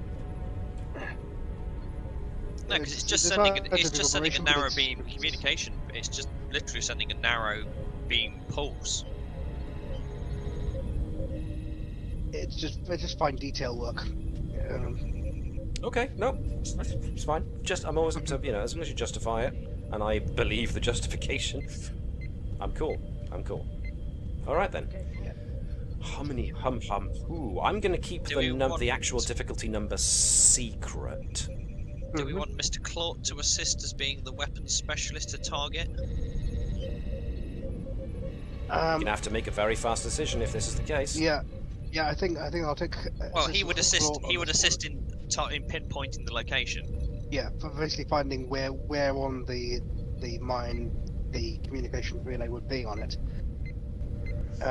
You yes, take as everything I say, to not assist. He's looking at the I'm not- console at yeah. the moment. I'm not making much in the way of modifications to the deflector. It's mainly just focusing in far more detail than we normally would. Yes, and Mr. Claude is telling you where to fire it at. Mr. Yeah. Claude has one button on his console that says here. Okay. Claude can certainly assist using that's going to be control and security then for Mr. Claude, and we've already stated, I think, what we were going to have Natala roll. Cool. Like I said, I'm keeping the number secret at the moment. If I could Ask ship. if I could get ship's computers to help me with this one as well, just on the grounds that, as I say, it is very fine detail work, and having actually processor power dedicated to. All right then. Gareth, you're usually the ship, unless somebody else wants to take the ship. Take the ship. Roll for the ship. Take the ship. Taking the ship is what got us to this state. I'll assume I'm taking it. Go on then. Any preferences you want me to roll for the ship? Weapons and security if you're going to be using target locking software. Okay. Can Clot use Starship weapon systems as a foci? Go on then. Since you're using essentially that to target where you're trying to shoot the beam.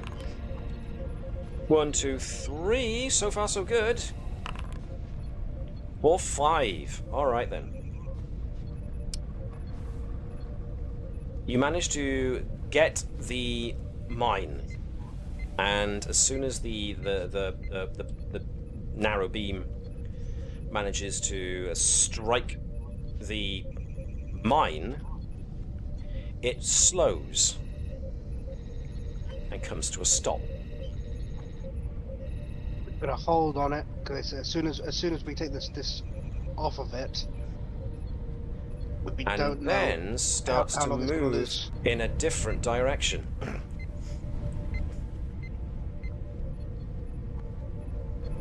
It is now seems to be coming towards the Navis.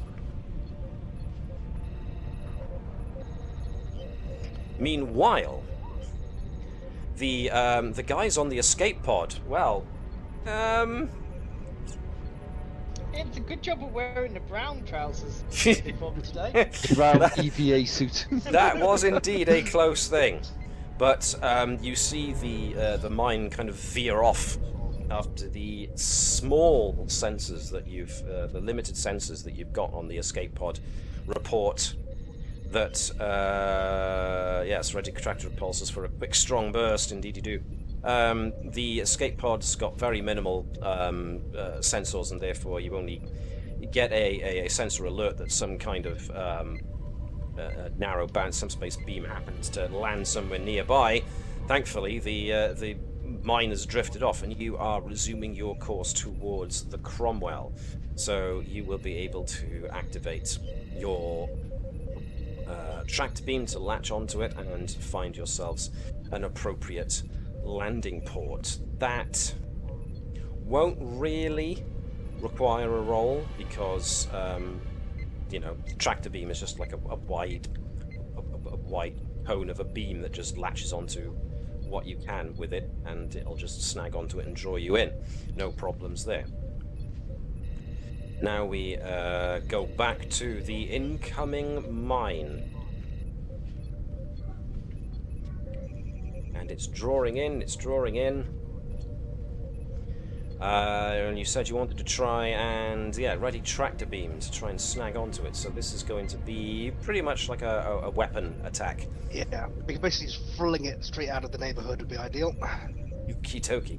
First you need to latch onto it, so it's just going to be like firing a weapon, because the tractor beam is laid in there in the weapons category, so even though it's not technically a weapon. But This is very much more an Andrews and Claude role, yeah. yeah, so by all means, Andrews, Claude, and the ship. I don't know who hasn't had a roll in a while. Navis? Do you want to be the Navis this time? Oh, go on then.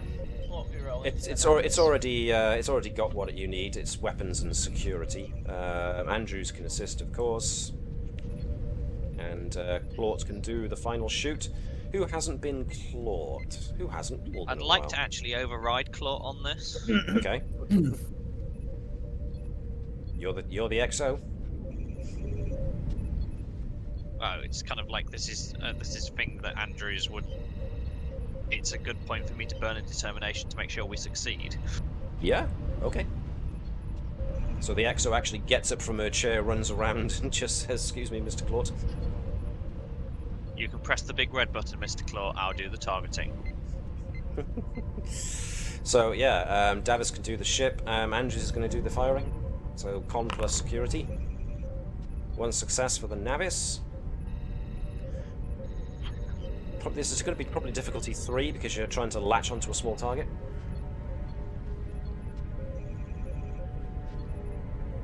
Where? Oh, there we go.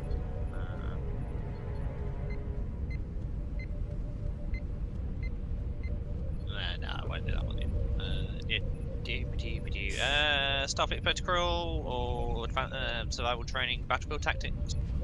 I would probably go with battlefield tactics. This is, utilizing a tractor beam against a weapon, so this is quite novel battlefield tactics.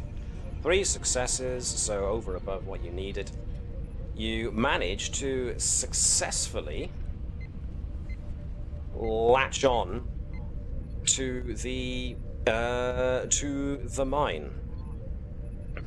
It becomes a case of, oh, phew, that was a close one. At which point, there is a sudden flare from the sensors console as you detected how can I best describe this without giving the game away? There was a sudden transmission along subspace and the mine detonates. There's not much we can do to stop it detonating, but is there anything we can do to trace the signal back? It was a very short burst, so for the moment it was too quick, it was gone.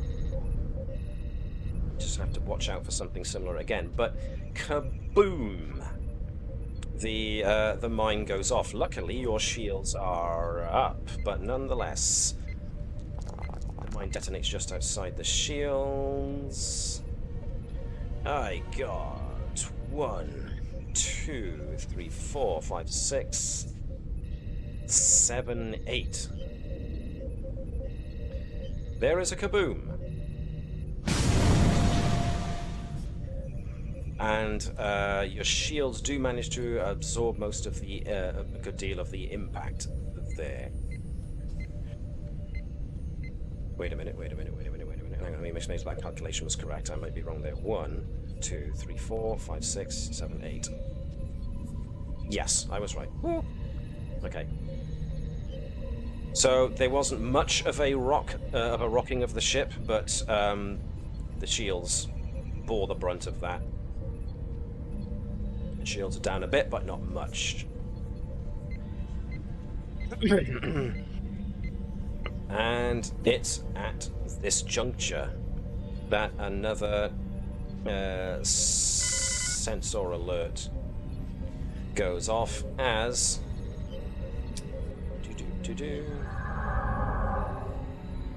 a ship decloaks some distance from you.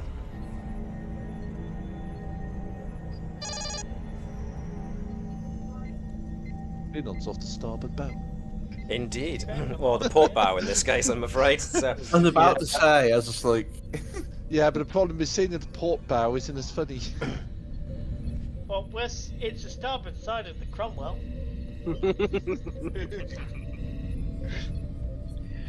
The Klingon ship decloaks, but doesn't seem to do much. It draws power, it activates its shields.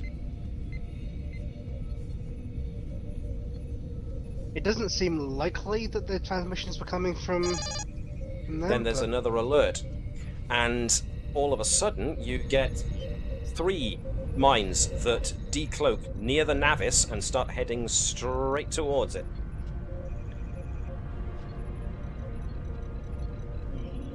You'll want to do the same as before. At which point they detonate.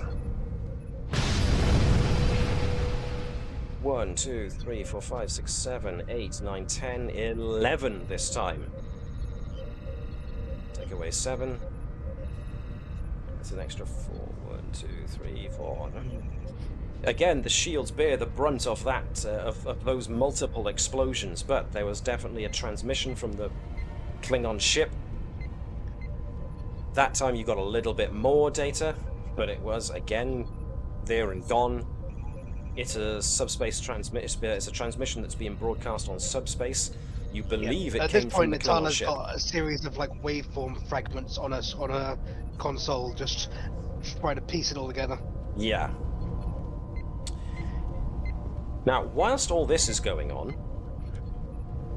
I'm gonna zip us back to the boarding party as you guys finally make your way with EV suits, and you're down on the Cromwell.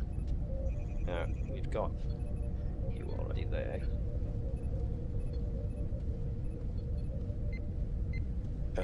You guys managed to make your way to the engineering section. So let me pull you to the map.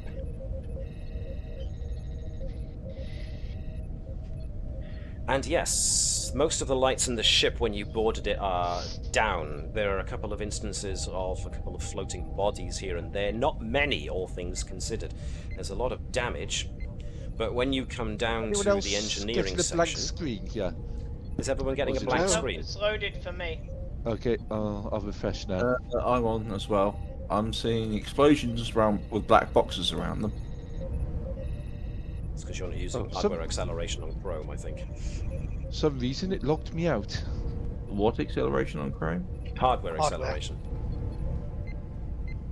Sometimes you get that, sometimes you'll have it where it's log in for Forge is timed out. It might just be that it tried loading the WebM tile, but didn't quite get there. Okay, I'm in now. Cool. So, you see a single individual wearing a Starfleet EV suit. And she is frantically working at the very...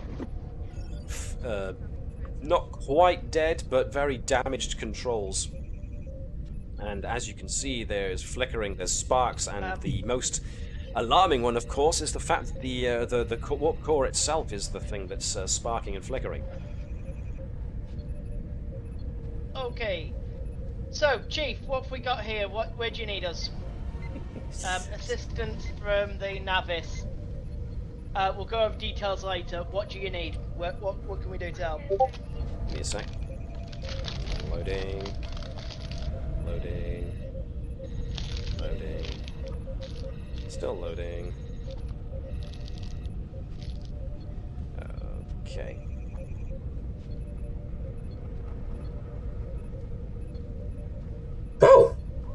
Oh, thank goodness.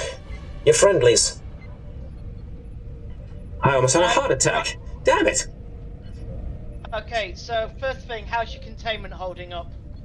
My containment is not holding up, but the safety systems are jammed. I need to reboot the warp core safety systems before we can actually repair the core enough to stop the meltdown. Okay, right, I'll give you a hand on that one. Edwards, need you on monitoring and emergency manual control for probably 20 minutes. Okay. Grab a console. Same drill as last week. And from around one of the corners emerges another individual. What was whoops? For some reason I had both Davis and myself selected. Okay. So I'm Stop putting dragging Davis... vibers off. Right, another individual in an EV suit comes in from around a corner holding a couple of work tools. Bertram, up to you. Bertram recognizes him. Yeah, Bertram's basically prioritising sort of the work that Vibers has just sort of said, as in over to me. Or, Davis, when he said over to me, was that the new person coming in? Pointed at this guy walking in. Your job. Okay. Captain Lars Stoyer, at your service. Captain, it's me, Lloyd Bertram. I'm with the Navis. We come here to assist. Bertram? Well, you're a sight for sore eyes. And you've come at the nick of time. I'm sure we have lots of questions, but obviously our first priority is making sure that the ship doesn't explode. Yes, indeed. Good to see that your engineer is on the case. My engineer, may I introduce my chief, Thela Jaras. Yes, let's get these repairs underway. Introductions can be fully done later. Yeah, I'll nod at the Zaris, but then sort of like start assisting.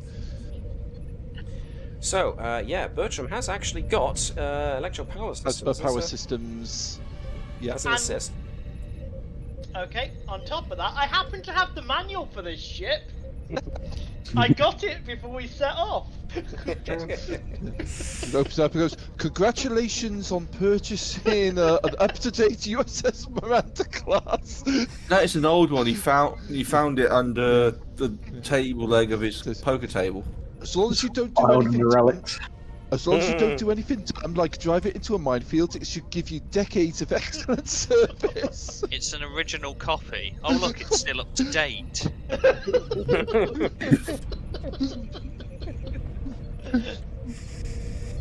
So yeah, I've burnt the momentum to reflect the fact I've got the manual. Right, give me a second. So this is, as you might imagine, an extended task. So everyone is taking part in doing the warp core safety systems. Yep. So we're doing the safety systems here. Edwards is on manual during this, so we're rebooting the system. He's making sure it doesn't explode while everything else, while the automated stuff ain't there. Okay, so he can definitely assist. This is an extended task, Matt. It's an extended task. Okay, because I have intense scrutiny as a talent as well. Awesome, so you can definitely assist. This is probably going to be control and engineering. Are we rolling separately or is it all together? Well, someone's going to be the primary and others are going to be assisting, so I'm imagining that Vipers is primary. You've got Bertram and Edwards assisting. If Nova's assisting as well, Sean? Yeah, unless somebody's throwing extra lights somewhere. Yep, getting the safety systems back on the actual core is a good thing. So, control and engineering from pretty much most, I would say. So far we got 1 from Edwards, nothing from Bertram. That was very close to a complication. Whoa. It was very close. So if we can get 1 from... Yep, there we go. So we've got 2 successes so far. Not bad. And 1 success. Reroll. You want to reroll, okay? I have a free reroll. Cool. So reroll the 19 by all means. So we got 4 in total. 1, 2, 3, nice. 4. So you gain 2 points of momentum above and beyond what you needed. So now I need you to roll 76. And we are using Edwards's in the nick of time. We got 1, 2, 3 effects there. So that's an extra 3 on top of. Right, let's see. 1, 2, 3, 4, 5, 6, 7, 8. That's pretty good. 9, 10 in total.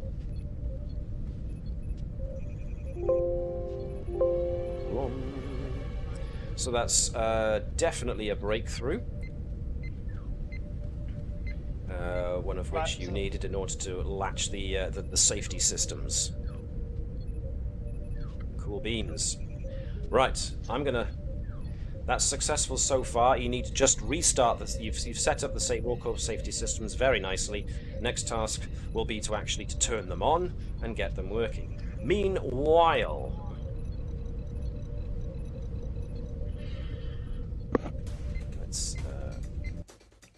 let's turn off the background rumble. All right, so it seems the Klingon ship is activating mines. A plaque on the hull is revealed under a layer of debris. USS Cromwell, last major refit 2342.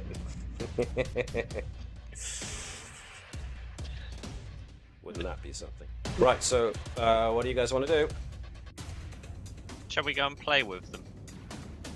Start dragging mines towards them. Do you reckon we can move on maneuvering across the zone link?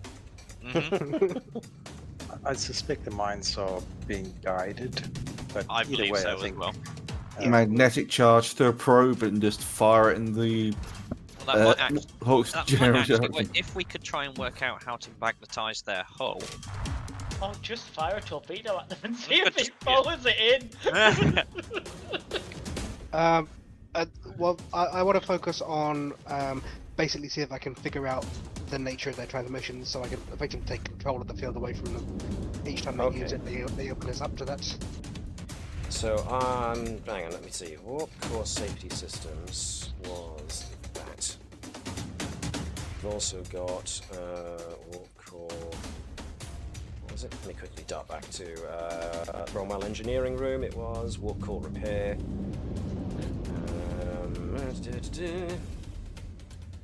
And now it seems that Natala wants to start working on tracking down the wavelength that's being used.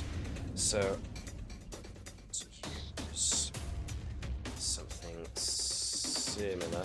Now, the unfortunate thing here, and I apologise for this, I didn't realise.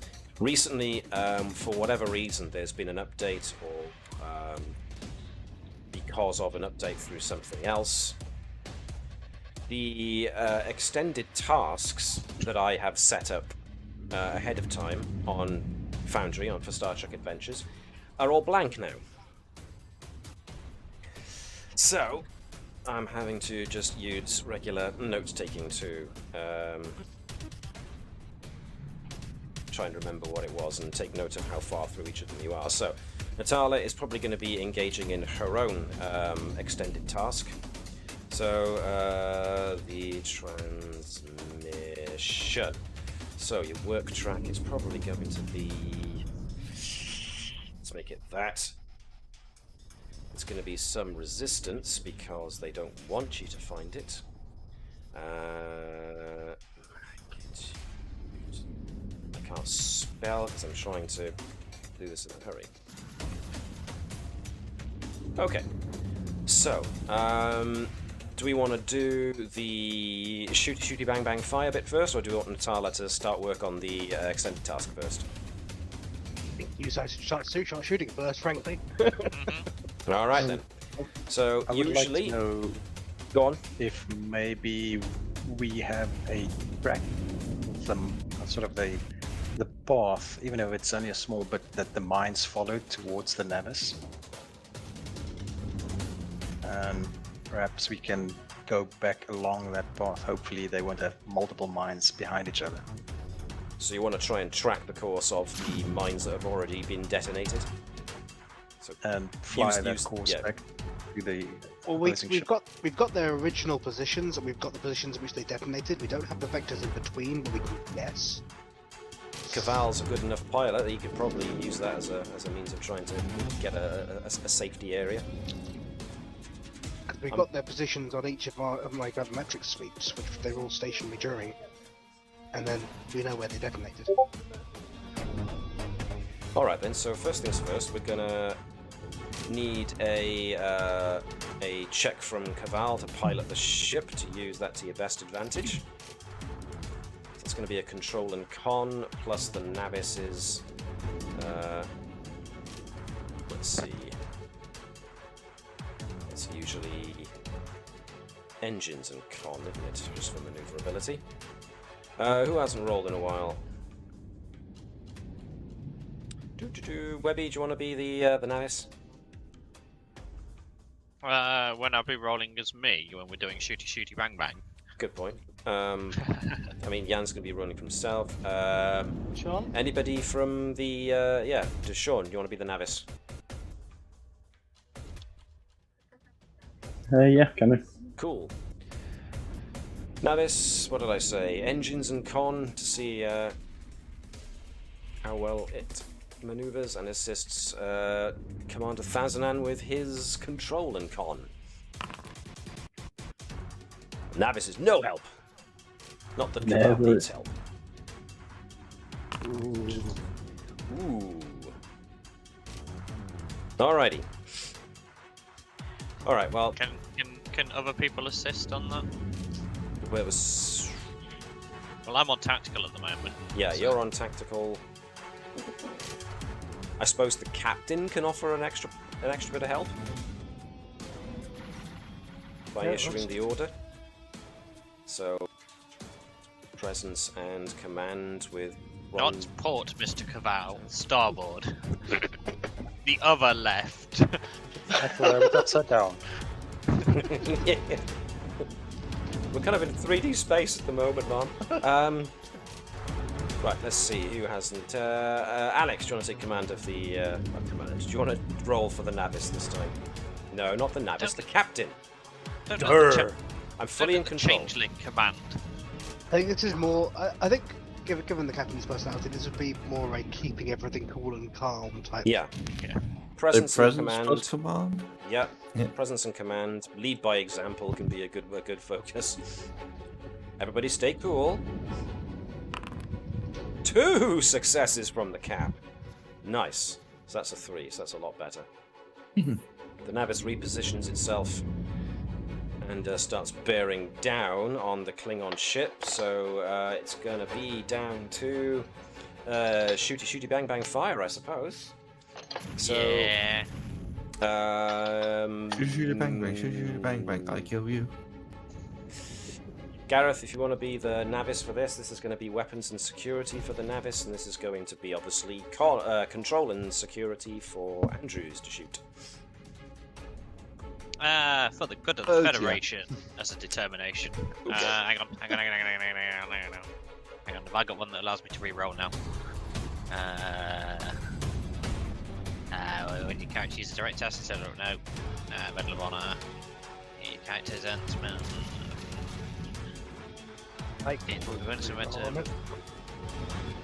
Is it retro?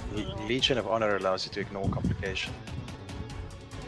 I've got the Medal of Honor, not the Legion of Honor.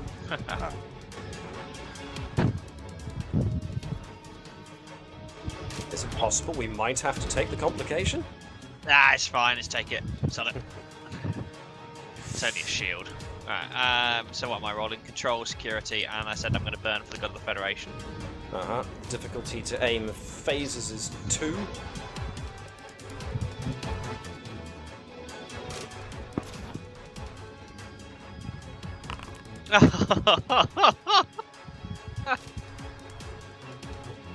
Oh dear. Oh well.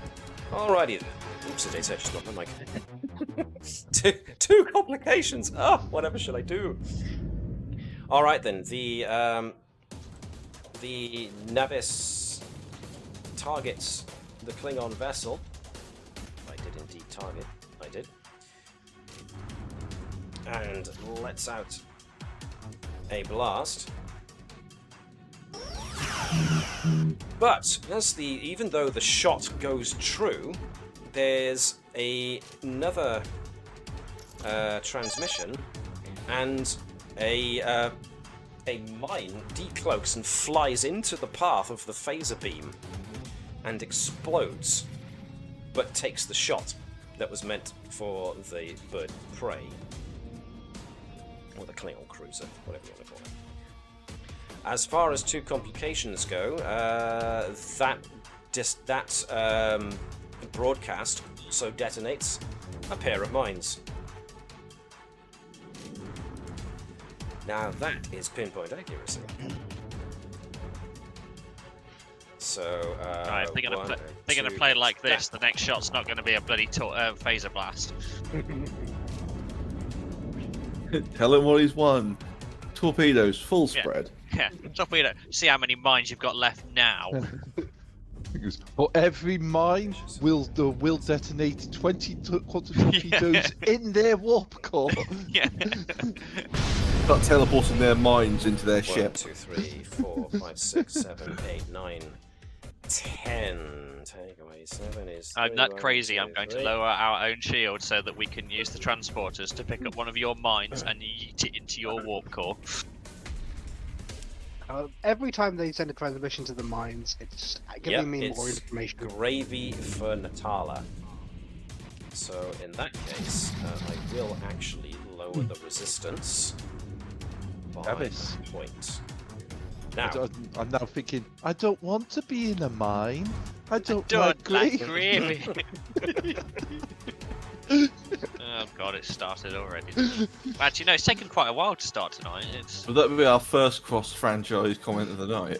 No, because we had back to the Cromwell. Earlier we were discussing the fact we had Star Wars bit, and then we were also saying, oh, it looks like the Toclophane, which is Doctor Who. So there's 2 cross franchises.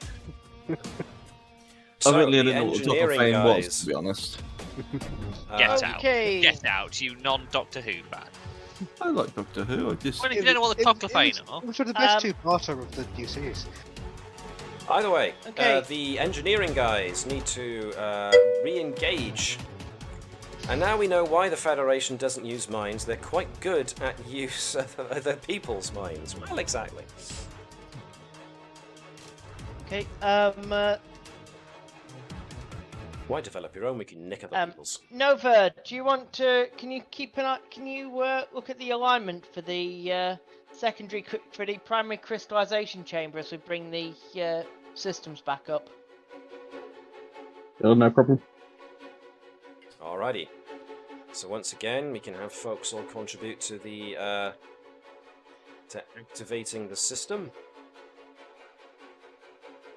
So same rules as before. Everybody who wants to assist out of Edwards, Nova, and Bertram. That recent engineering refresher course that Bertram took is actually paying dividends. Put the plasma power systems as a random thing in my backstory, but And it who's works. laughing now? Nope. It Knock worked. knock. Who's there? Not the Klingons soon.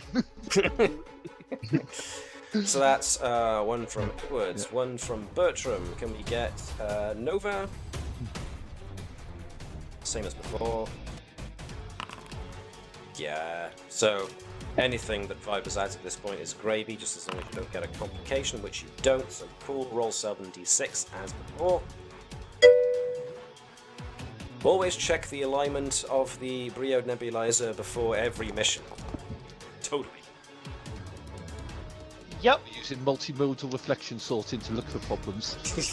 And of course, got to double check with the isobromide levels. By default. Oh my god. 3 means you get it, you reactivate the safety systems, the you ignore point of resistance. You ignore 2 resistance, don't you? Yep. Is the Cool. thing again? Well, I've got it too. I can, Was- yeah. You So ignore 2 you're resistance for up to 2 every resistance. effect. 1 effect was rolled, so the 2 of you actually ignored 4. Good god. And So you activate still those, no nick a problem. time, double the effects. Yeah, so there was no problem with finishing that task. Right, safety systems are back online. Now you just need to repair the warp core in order to activate it and stop the meltdown. But that will have to wait. Well, we jump back to Natala. Now, as a result of the actions of the Klingons, you've got more wavelengths to add to your little puzzle here. So this is going to be, probably. I will go with Engineering, I insight. think. Reason looks better. Yep. Reason and science would work better here because you are trying to use science to piece together the different signal wavelengths to get the pattern, so that you can either block, intercept, or take over. Yes. We have testing a theory running, so I'm starting with 3 dice. Yep. Time for a start. Do you want to take an extra momentum? Yeah, and we were talking about having like all the waveforms going. So basically, Natala's got several of each of the transmissions that Klingons had made previously, like replaying little loops. So let's get some computers going with it as well. Does that mean you want the Navis computer to aid? Mm-hmm. Awesome. Can I get... Let's go back around. Can we have Sean? You be the Navis. We're going to want computers and science from the Navis, please.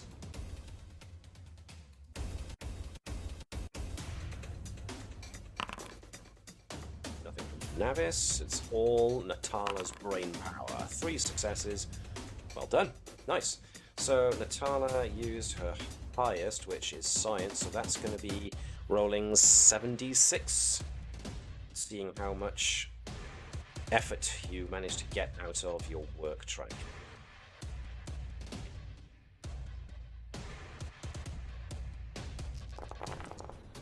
Two effects. So that's 1, 2, 3, 4, 5, 6, 7, 8. Not at all. Does Natala have any talents that lower the resistances of extended tasks? No. Although, if we were going to be throwing questions at the problem, I could lower the difficulty that way by creating advantage. But I don't think that's been applicable in this situation. Okay, but you make really good headway. You need the next pieces to finalize it. If you can get them to give another burst transmission, you think you'll have it. Given that I think I'm that close, could I argue for increasing the difficulty in response to doing it in response, which is literally countering them as they try and activate it next? You want to try it to see if you can counteract. The moment they make their next transmission, try and go for it. Ooh. If I don't think I'm that close, I don't think I'm that close. It's fine. Let me have a good old think about that, but not for too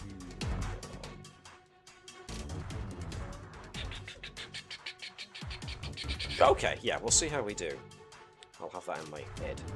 Moving back to the actual Navis taking on the Klingon ship, however. You guys get to go first, as always.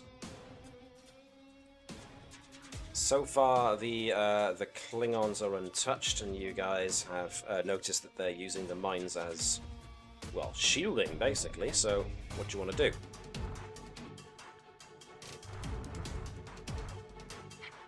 Webby, since you're in charge of the tactical situation here. Sorry, what was that? Basically, what you want to do now? Well, Natala's prepping. I think we bait them out then to see if we can. See if they can get them to do the same again. Perhaps we can fly some evasive patterns to deliberately try and get them to activate more mines. Mm-hmm. Okay. Sounds good to me. Cool. So, if we can get Commander Thaznan to give us the requisite roll needed. What was? So, Starship, position tasks, Helm. So, evasive action was daring and con, difficulty of 1. The ship gives us structure and con. Okay. So, Alex, if you can be the Navis. Can I get you to do the Navis structure and con? I'll spend a point of momentum. Yep. While you're messing with those mines, just remember, never give up, never surrender. Yeah, this is starting to harken to a lot, very much of Galaxy Quest. That was not my intention, but okay. Best Star Trek film. Yeah, about that. Righty-ho. It's only more shields. Navis didn't do very well. 3 successes, so Fazanan got 2 over what was necessary, so you get the momentum back. So evasive maneuvers have been done, which means the Navis is harder to hit, but you're also trying to encourage more mines to maybe come out to play. Nothing so far, but actually, come to think of it, you roll the complications, so that means a mine does come out to play. 3 effects. I didn't roll terrifically high there, but let's see.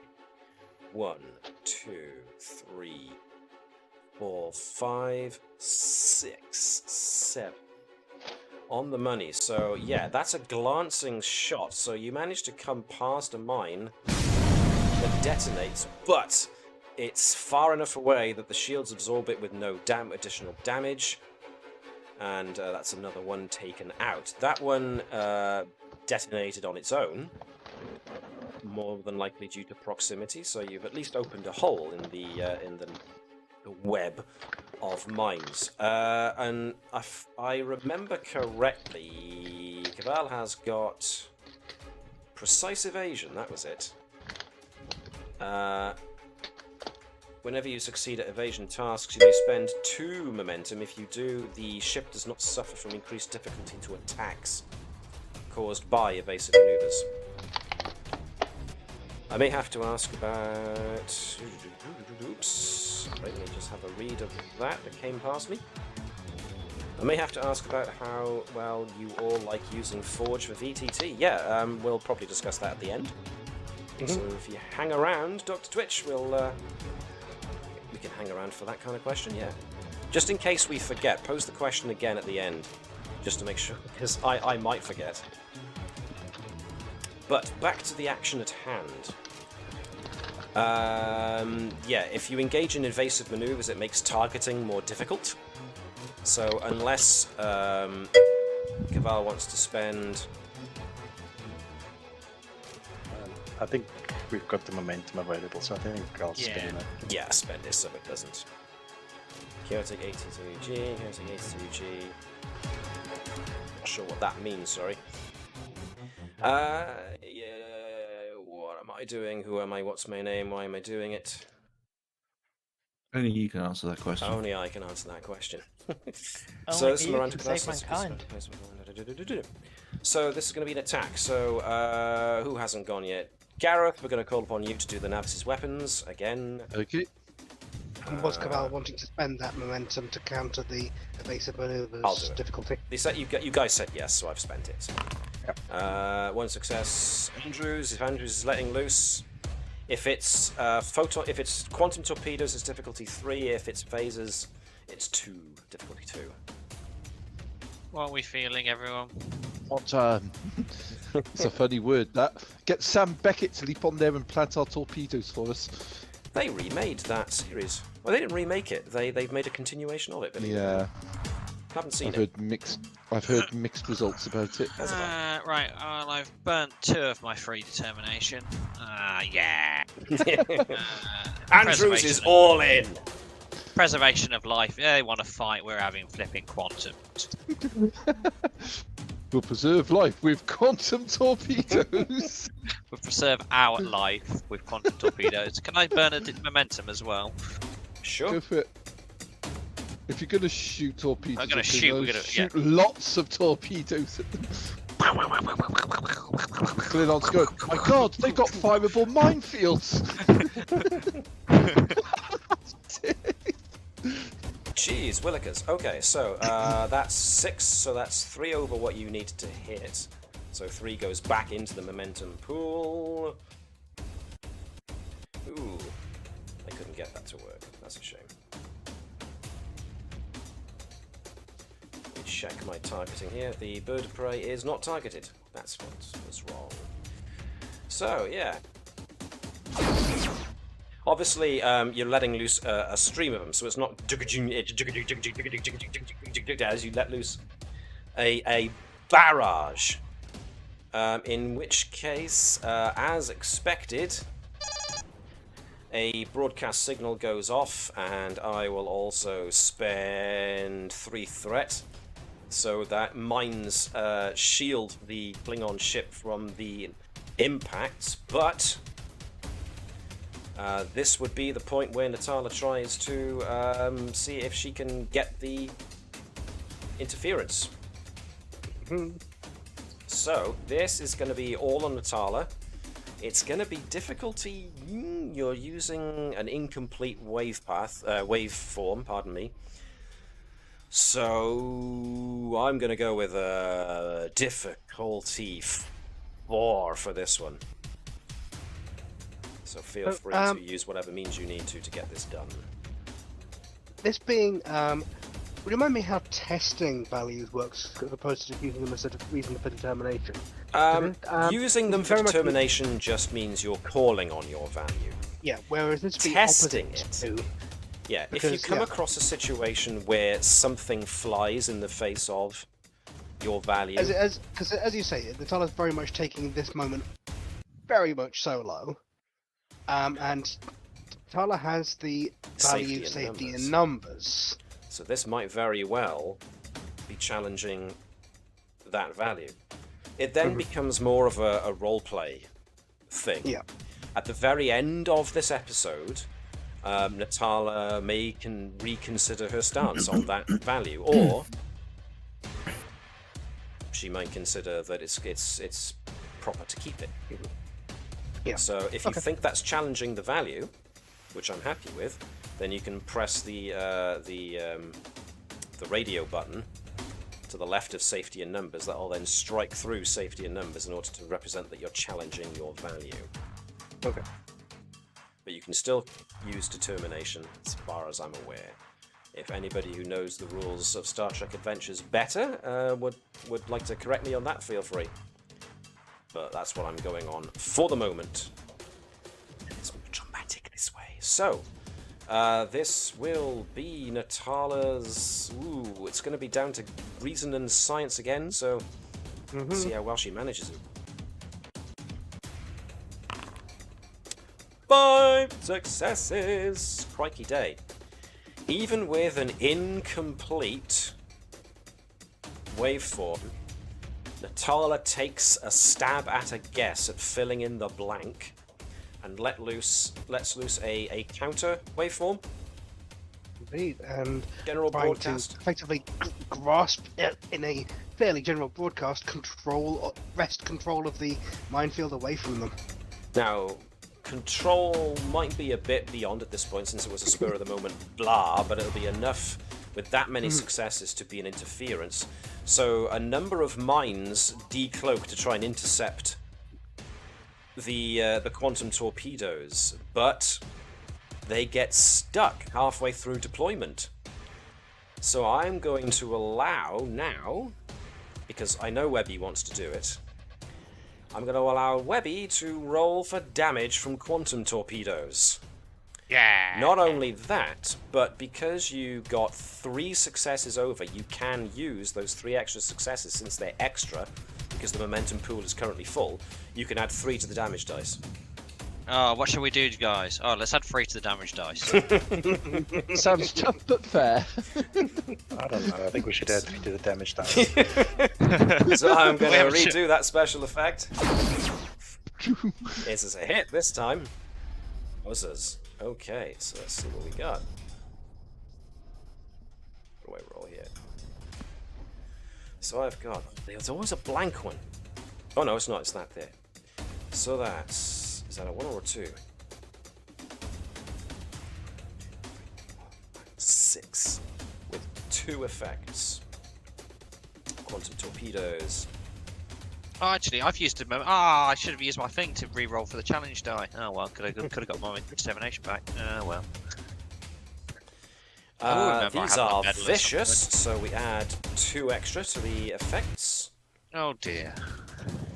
So that's 1, 2, 3, 4, 5, 6, 7, 8.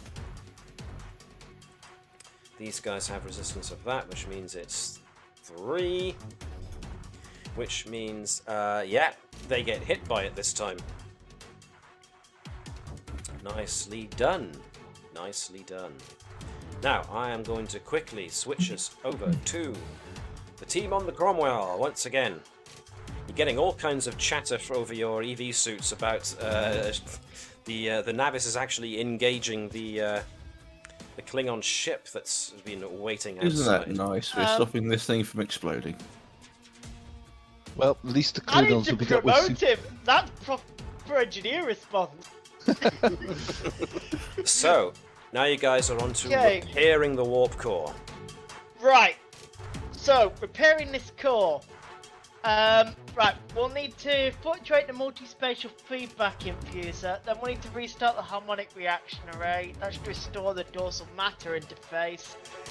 If we do that, that should stabilise the core and re-establish a reciprocating warp reaction. You got all that, Edwards? Let's go. So home, at least one of those was made up. Try to guess which one, you might be surprised.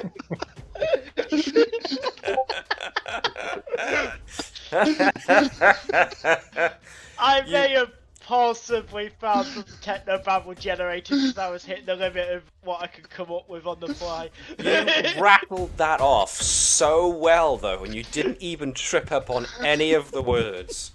That was just... Oh, chef's kiss. I couldn't have done it any better myself, and I'm reasonably good at saying things at speed. Give that man a medal. He's already... Well, does Vibers have medals? He does. Does He's now. got one. He'll need more by the end of this. Amateur. Well, Working on it. I might be able to get the.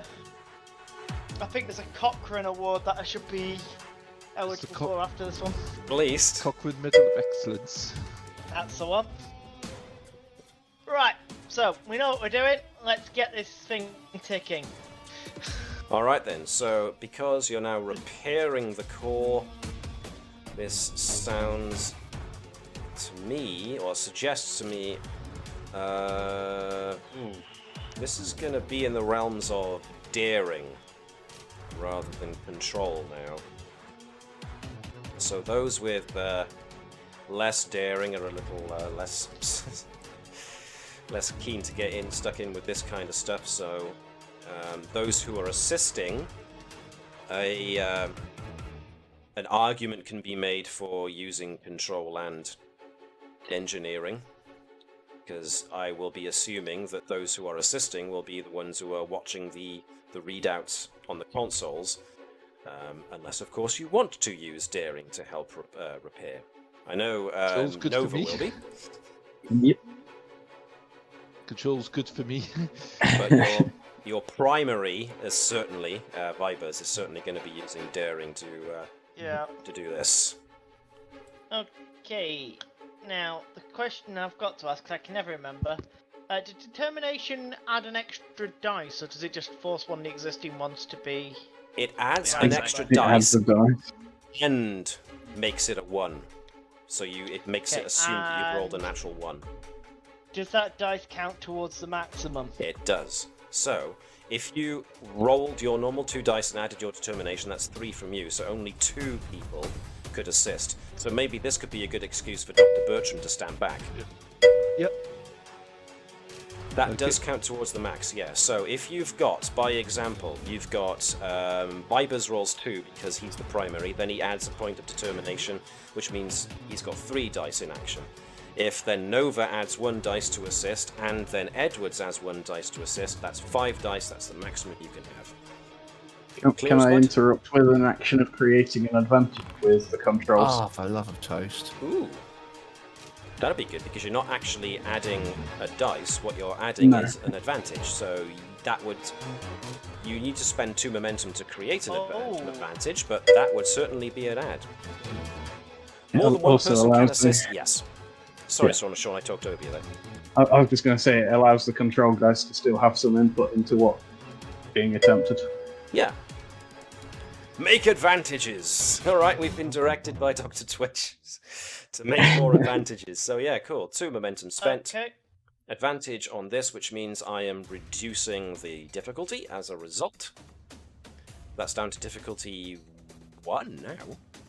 Well done, you guys. So everything you get from this point is gravy on the train. So, yeah, roll. We get 2 copies of that, because or Grand Cut. Oh, blimey, so you do. Double it down. Yep. Okay, do you want to Well, roll crikey, your so this is a first difficulty assist? 0, so... Approach the warp core with the sun at your back. They'll not see you coming. Do a sneaky repair on the warp core, in case it notices you approach. Against the warp It is code. temperamental at this point, so that's not a bad recommendation, actually. Right, so Bertram will not be necessary to assist on this, because it's still going to be... It's probably best if we leave it to the engineers, so Nova, Edwards, and Vibers. And Vibers is still using his determination? I already said I was, so I'm not changing my mind now. Cool, so Edwards has rolled already, so we just need Nova. 2 successes! Well, you're back up to full momentum again. 3 successes from Vibers, so for that, So 5 total. and for expediency's sake, I'm going to say those extra successes will buy you some extra dice on your work track. So, you can add an extra 3 dice to the work track if you want. Yeah, sounds To make good. it So that's 10d6. 10d6. Don't normally do this, but I'll do this in this case. 1, 2, 3, 4, 5, 6, and 2 effects, which means 8. Criminy day.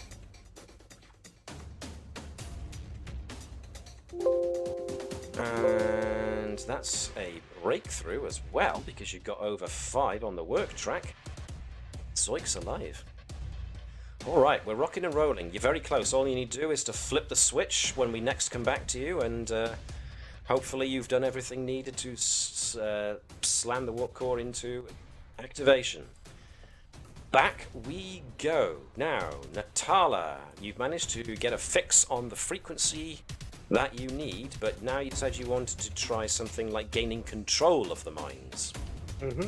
So now you're going to need to, well, the system. Natala's still on the Navis, so she can use the communication array of the Navis to assist. So this is going to be reason and science with an assist from the ship using communications and science. Who hasn't rolled for the Navis in a while? Davis? Are we letting Davis near rolls again? He's doing so well quite at the moment. Am I allowed to roll again, or is not? Why not? We'll let you off this time. You get one roll. So the Navis is rolling communications and science for the Navis, and insight and science, or is it reason and science for Natala. Difficulty 2, now that we've established what it is, and you've already got 2 thanks to the Navis. Wowza. Bravo's doing really Good. well at keeping Lordy things Lord, working. 4 successes. Natala, you have full control of the frequency used to control the minefields. If I can lock the bird of prey out of it entirely.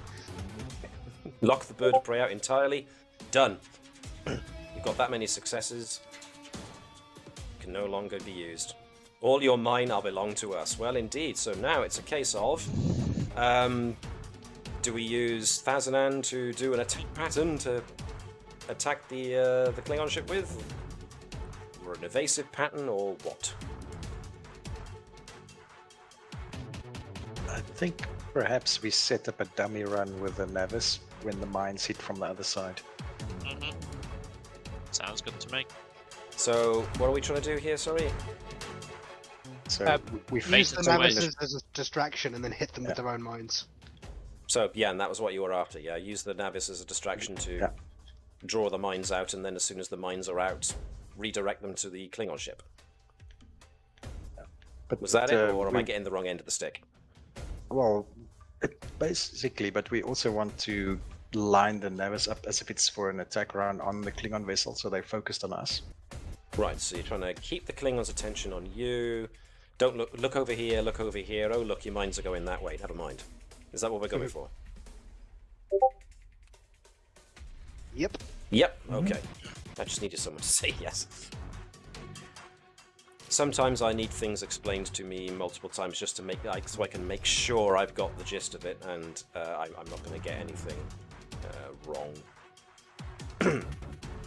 So, well, if we're going to be making a standard attack run, then we need to do the attack run action. Attack pattern. So that's going to be daring plus con from our helm officer, and the ship's weapons and con. So Sean, do you fancy taking command of the... Pardon me, taking control of the Navis? Alrighty. Weapons and con, if you please, sir. Okay. I'll use the Legion of Honor, so I can re-roll or ignore a complication, and it also, on a success, generates 2 momentum. So that 2 momentum will be used to reduce the difficulty of any attack that you do. Cool. Yeah. Alright, now we've scored a complication on the Navis. Is that relevant to the complication you can ignore with that? I guess so. The ship is assisting me. Okay. I'll also use a point of momentum just on my nerve check. Okie dokie. Nice.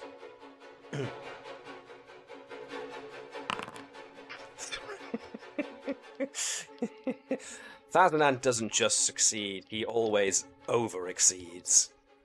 Over-succeeds. So, are we re-rolling that complication? I think it's ignored. We can just Ignore ignore it. it. Ignore it, that's fine. So 3 successes on his own. Yeah, that gives you the point of momentum spent back. And that means that since you're using an attack pattern approach, the Klingons react however the Klingons react, but that also means that the difficulty to hit the enemy ship is reduced by a step. So, we now come to the ship and Andrews attacking the Klingons. So, Alex, you can be the Navis weapon systems. This is going to be the Navis using weapons and security, assisting Andrews doing control and security. Well, Sean rolled a complication as well, so being the Navis. So there you go.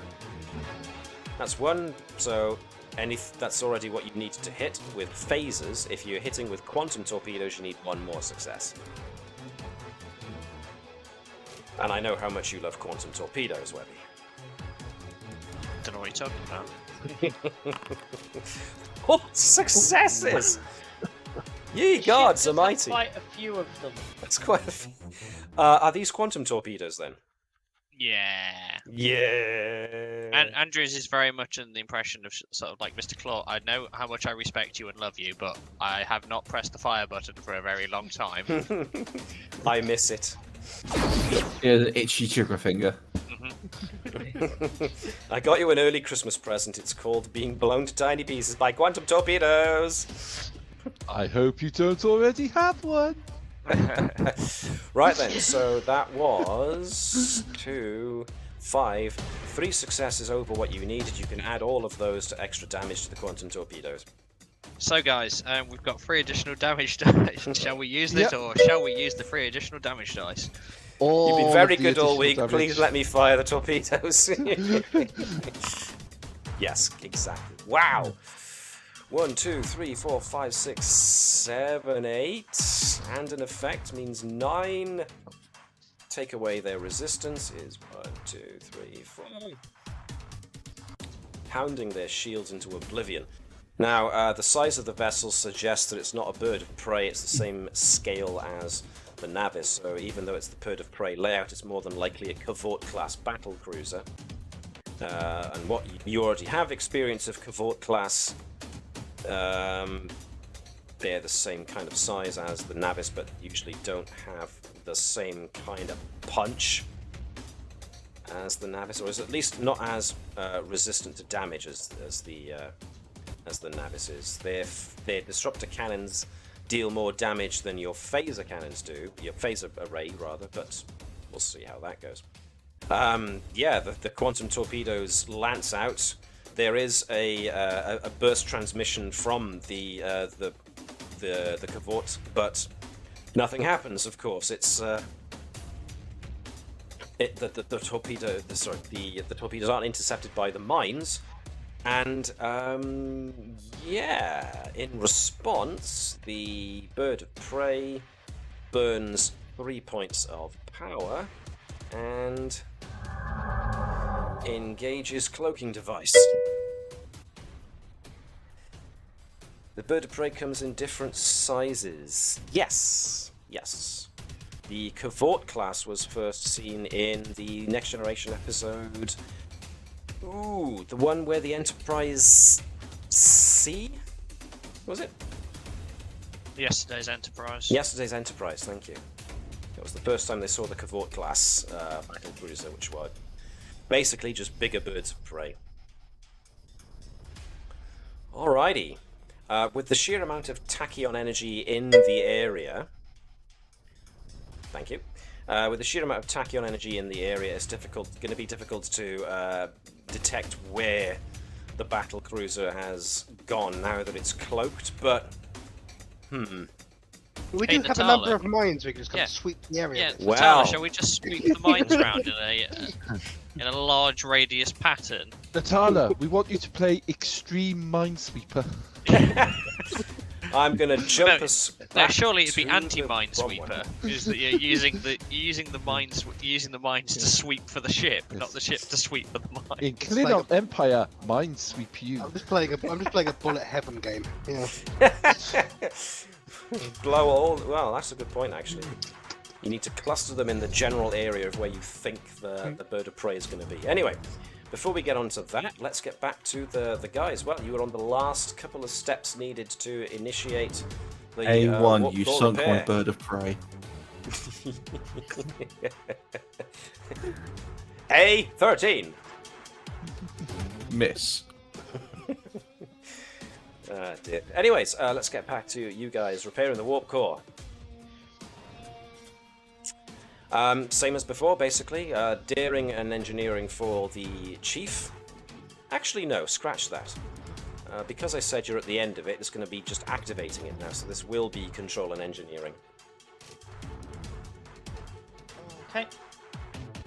Right, we know what to do. We're in the we're back down to the usual kickstart it and bump start a reactor using itself as a bump start. Right. So, Okay, let's give this a kick. so does this mean that before Vibers rolls, is Vibers using determination? No. No. In that case, Bertram can actually assist this one.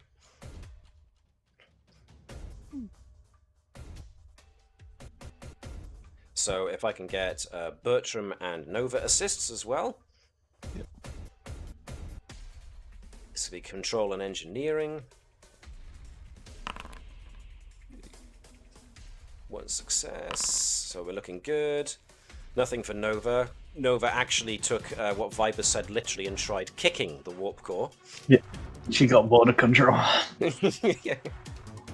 Percussive maintenance. Bam. 2 successes from Vibers as the lead. Everything's looking good.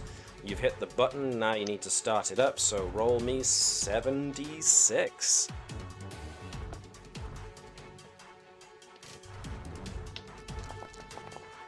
Let's see, 1, 2, 3, 4, 5, plus an extra 1 for nick of time. That's 6. That's more than enough what you need. You've completed the work track. The warp core is back online. The everything comes on with an audible whine as everything kicks back on. The lights come back on. The fizzing effect on the warp core ceases. Now it's just up to repairing the rest of the systems around you. But with a hum and a thrum, the warp core comes back on, and everything starts up again. So, Captain, says Bertram, I'd guess that right about now the Klingons are realizing not even Kalis can save them from quantum torpedo punishment. Well, it's funny you should mention that, Doctor, because if we go back to the space... Go back a sec. Right then. So this is going to be Natala using her smarts to try and guess a wide area that the Klingons are more than likely in, given that they just cloaked. So... We could just gather as many mines into the rough area that they were in and just detonate them all, yeah. So you just need a rough area and detonate the lot. So I'm going to say this is going to be... Control science? Maybe? Control science. The ship can assist, so who hasn't been the ship in a bit? Nobody's answering, so I'm going to go with... Jan, why don't you help out with this one? Let's go with communications and security, as it turns out, for this one. I'm back. Communications and security, please, for the Navis. And then control and science for Natala. I am going to add 1 to the complication range, and I get it. But you get 3 successes. Okay. Boom, boom, boom, boom, boom, boom, boom, boom. A massive series of detonations all go off. So, let's see. A Klingon mine usually has this much. You're detonating a massive cluster of them, so I'm gonna go 1, 2, 3 extra on Their top shields of are down that. because they're cloaked. Their shields are down because they're cloaked. Oh dear. 1, 2, 3, 4, 5, 6, think 7, 8, 9, I think 10. I think this calls for a Captain Raven. Ooh, 11, nasty. 12. God. Sorry, yeah, brain's not working tonight. I was going to say, I was waiting for that. I can hear him getting ready to correct. I have to. 7. I don't know. I think this is an oh my. I don't know. I think it's a bit of even- both. The bird of prey emerges from cloak as a massive succession of detonations go off, and yeah, the Cavort battle cruiser is just obliterated as it's caught in the max detonation of so many mines that, yeah, its shields are down because it's cloaked. The thing is just torn to absolute shreds. There's not even time for the warp core to detonate as the mines just completely obliterate the lot of it. There is a small problem, however, with the sheer scale of detonations. Means that a good deal of space shrapnel and whatnot actually does impact one of the freighters and does enough damage that you think you've probably wrecked a vast majority of the cargo pods. Nah, it's fine. Klingons did that.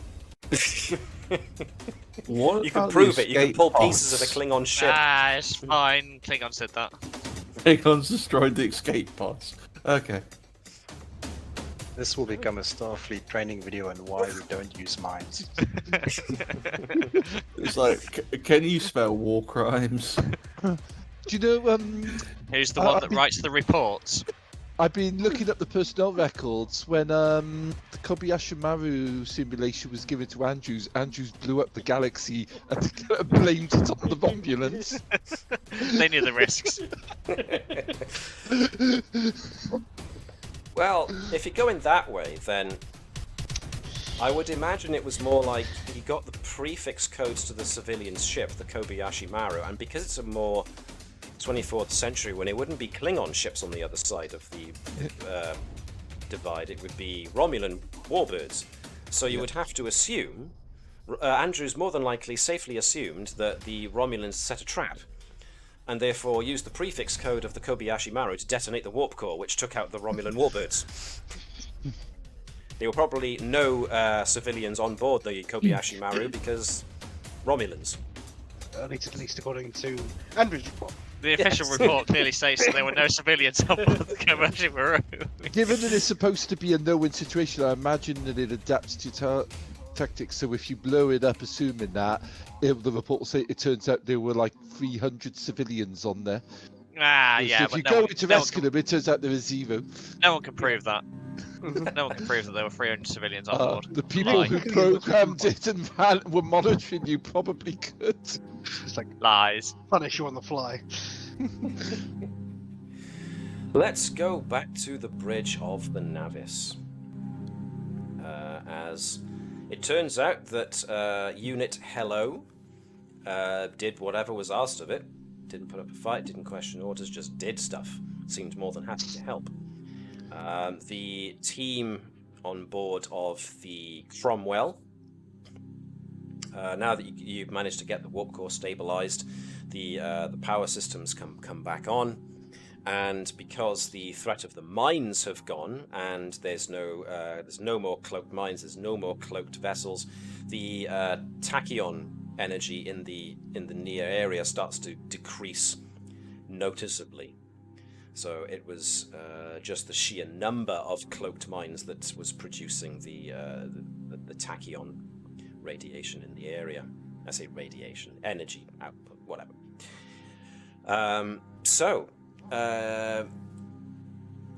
Over the period of time, the engineering crew, the damage control teams from the Navis can go beam over and assist the Cromwell. The escape pods from both the Cromwell and the civilian freighters are brought on board. Brought back on board their requisite ships. The civilian freighters took some damage, so they're more than likely going to need to be towed. But thankfully, only one of the freighters was damaged in its cargo pods, and therefore there's still a good lot of medical supplies that can still be delivered to Cardassia. It's just that some other freighters are going to need to come along and transfer the cargo pods. And another convoy is going to need to pick up the slack of this particular one. Captain Stoya of the Cromwell, of course, comes aboard to thank you all personally. So I'm going to stick him next to the captain.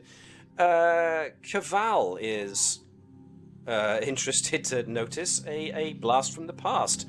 The chief engineer of the Cromwell is no less than Thela Jaraz, who, Caval graduated Starfleet with. Aye. She went into engineering, and Caval, of course, was more the pilot. So, yes. She fixed them. I was about to say something then that would have just made this not a 15. So, yes, steady. So, everybody's pleased to see everybody. The crew of the Cromwell were mostly those who didn't perish in the initial assault by the Klingons, who used the mines, of course, rather than attack directly. So they only lost a few, thankfully. It seemed the name of the game of the Klingons was to cripple the convoy, not destroy it. And therefore see who wandered in to try and answer the distress call. But of course, they didn't count on it being the Navis. They should have. By this point, the Klingons really should learn their lesson. The Klingons will probably think, maybe a minefield will slow and damage the Navis enough that we can take it on. At which point the narrator says, it didn't. This, of course, did not happen. They were wrong. They were A few indeed. hours later. Yes. So, We're sorry, Chancellor Gowron. It was the Navis. And this. Dun dun dun. Anyway, before. At which point, what that actual broadcast, apologise, was just a bunch of static and the sound of an explosion. So yes, unfortunately, the Cromwell was and the other civilian freighters were damaged enough that they can't continue. They're going to need repair, so they're going to need repair ships to come. Thankfully, you're still in Federation near Federation space, so those won't take very long, and the Navis can, of course, help effect repairs while you're there. But overall, you've saved the convoy, and you've saved the crew of the Cromwell. You managed to successfully repair the Cromwell's warp core before it detonated, and you saw the Klingons off. When you put in your report to Admiral Hebert, she's more than pleased. And Alpha Shift of the Navis have earned their rest. So Probably going to we spend leave time the if night- they with it. Gareth started first, so hold on to that, Davis. Don't forget it. We'll do I was Gareth gonna say, first. Bertram will spend some of the time waiting here, sort of catching up with Stoya. Yep. So I'll move Stoya over here. And what was that you were going to say, Davis? And the two things we've got is Viber's spends some time showing his crew, showing the engineering crew why we don't develop Q ships, and then leave the night crew to reattach the escape pod. It's over They can do there. the menial stuff. Workbee's in main hangar. it's all set up for you. Have a good shift. Catch you in the morning. So, catching up with Captain Stoyer, who remains on the bridge just to catch up with the Captain Ducasse as well. He has spent the majority of his time captaining the Cromwell, and as has been pointed out, the Miranda are old and dependable ships, but the Cromwell is specifically suited towards aid missions for the most part. So, being an ex-medical officer, Captain Stoyer still is not comfortable. He will do it if necessary to protect others' lives, but he's not comfortable in a combat setting. So he petitioned that the Cromwell be used as an escort for medical convoys going into Cardassian space in order to lend medical aid to the Cardassians, who are still taking quite the pummeling from the Klingons at the moment along their borders. And Captain Stoyer does say that what he's witnessing on Cardassia is actually quite sad. He can see that as much as he remembers he was young when the conflict with the Cardassians and the Federation happened a while ago, so he was young enough to remember it, but not old enough to actually be taking an active part in it. So it's still odd for him. He acknowledges that it's odd for a Federation ship to be even welcomed into Cardassian space, but to see the Cardassians, who are obviously a very proud people, irrespective of their history with the Federation, there's a lot going on. The Cardassians are on the back foot. Their military is only barely coping. They've got civilian casualties because apparently the Klingons are not fussy at all when it comes to who they kill when they're in the grips of battle fury. So yes, Captain Stoyer has said he's seen things. Civilians are suffering, and he's not okay with that. So the fact that you blew up the Klingons, the Klingon ship that parked a minefield here, is unfortunate, but they definitely deserved it. No question. Yeah, the history our people have with the use of mines has been considered cruel, for centuries. The Klingons, with their love of honor and stuff like that, really should know better. You'd think, at least. Stoyer agrees. Now, moving to Chief Engineer Jaras, she's obviously heard a lot about Caval's piloting skills, but she jokingly ribs him, "Is it true that you've actually crashed the same runabout 10 times? 11. We did tell her on the way over, he's the second best pilot on the ship. Crashing is a very, very misleading term. Scratch is more appropriate.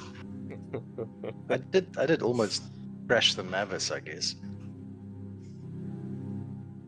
Claude thinks that's only the ones on official reports. Yes. But I didn't crash it to the point where you wouldn't have been able to fix it. She gives the look of, "Oh, please," that's a given. She looks about the bridge and is like, "Yeah, this thing's got its charms, but I like working with older models. People don't think the Mirandas can stick around. They're falling apart. I can keep a Miranda working." She's calling you old, Caval.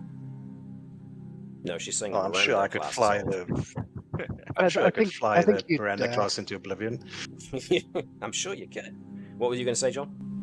I think you'd have less of a fascination with older models if you'd been on an Oberth rather than a Miranda. Yeah. As soon as she hears Oberth mentioned, she screws up her face like you just said something horrible. Oberth? Oh, gods. Wouldn't catch me dead on an Oberth, darling. And she winks at Natala. No, that's what happens when you're on the Oberth. No one wants to be a Nova. Well, Apart from I anything can't else, stand they're around here gabbing scientists. all night. I've got a ship to repair. Nice catching up, Thazanan. And she kind of gives him a fist bump in his shoulder. And indeed, yes, sing. So, love that Oberth. They blow up so good. It's no, I can't. I imagine at one point, Bertram starts talking about his experiments with plants like the radiating eating moss, and everyone gets to see. Oh wow! Look, judging by the look on Stoyer's face, it wasn't just this ship he's bored with his lectures. yeah. Yes, the Stoyer's eyes begin to glaze over, and he gives the response that Bertram remembers from long ago when he used to launch into these diatribes of, "Oh yeah, very good." Well, it's the size of PTSD. His eyes start twitching. And also say, and there's, despite I remember you had doubts about the Moss lectures I proposed, but it turns out they're very popular. Isn't that right, Nova? Yes. Can't go back. Maybe the Natala has been enjoying that the room for the lectures is filled, potentially as a punishment detail. It's to get fees out to keep her hands off of her husbands all the time. Sadly, Bertram either doesn't know or just doesn't mention that particular detail. Hey. No, so bringing this episode to a close now, unless anybody wants to mention something else. These Mark V stabilizers so much better than old Mark IIIs on the Mirandas. Other than the intended discussion of the use of Foundry and Forge's VTT. Yeah, we'll get to that in just a sec. Because it was brought up and I decided to get to it, so yeah. The Navis is not even scratched. I mean, the shields took a bit of a pummeling, but didn't get down to give the mines doing actual damage to the skin of the Navis because you were nicely cautious. You hang around and keep the Cromwell company long enough that they get the ship up and running again, but again it'll need to go back to Starbase to get repaired. And other than that, the medical supplies can be salvaged and they go on to Cardassia. Well done, folks. Were we able to redistribute the cargo that went from the uncontained vessel? Yeah, that was no problem, and other convoy vessels will be along. A vessel comes along to another vessel comes along to basically keep watch over the convoy while it's being repaired and take over for the Navis. The Navis is able to resume along its patrols. Well done, guys. Another episode concluded satisfactorily. So we'll go into overtime a little bit because yes, we were asked a very valid question about how we like using Forge for virtual tabletop, or Foundry Forge for virtual tabletop. So yeah, it's better than any of the other bits. It's better than most of the alternatives. Yeah. I will say this It's the least frustrating VTT I've used. Yeah. Compared the to modular upgrades. Yeah. Yeah, a bunch of upgrades. I will say this much. I've had to go on to Roll20's marketplace a number of times for things like map assets, like certain map special effects I want to use, animated tiles for some of the other games I run, like Pathfinder, because I can't necessarily find them on my travels on the internet, and that is something that Foundry and Forge doesn't have necessarily. I mean, you can go to the bazaar on Forge and buy stuff. Tiles like animated GIFs, you can find animated tiles like animated GIFs. For instance, if I take us back to the Cromwell engine room, the smoke effect that we've got going on that I'm pointing out here, that's an animated tile. The sparks, the electricity going on here is an animated tile. You guys who are actually logged on to Foundry at the moment, you can't see this, but I've switched to the Cromwell engineering for those who are watching the stream.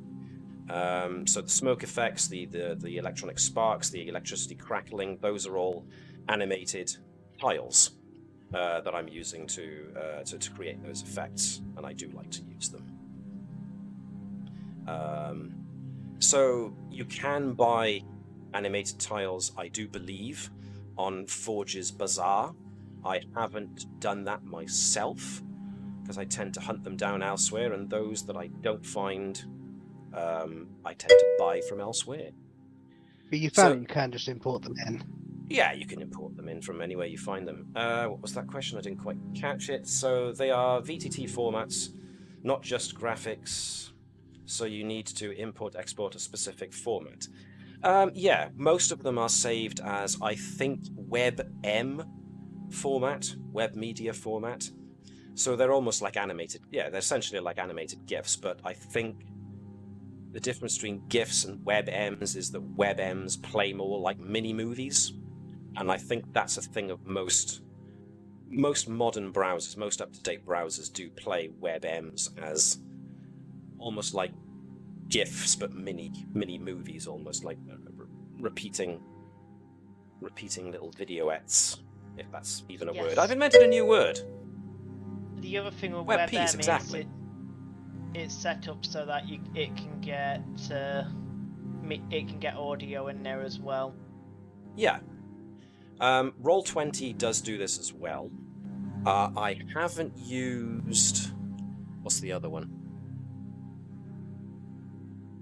There are 3 major contenders at the moment for major VTTs. Foundry, Roll20... Fantasy Grounds. Sorry, Fantasy Grounds, thank you. They're all very different. I know we joke, but I do believe it's true that a bunch of that Foundry was basically started by a pair or a group of web developers who tried using Roll20 and reckoned they can do it better, and they did. So, but Roll20 does have a fully functioning marketplace that does the majority of its money making on. So they do, but Foundry does have a very active Discord server, so if you have problems, you can ask on there. They actually respond quite quickly, and yeah, the responses to bug fixes, I think, has been the biggest advantage of using Foundry. So do you self-host or use the service?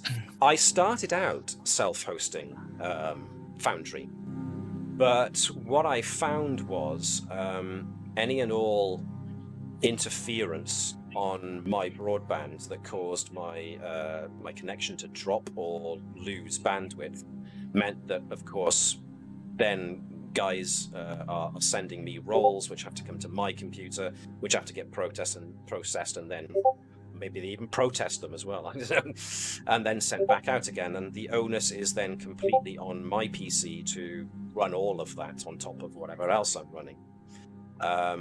So I signed on to Forge so that the onus is on somebody else.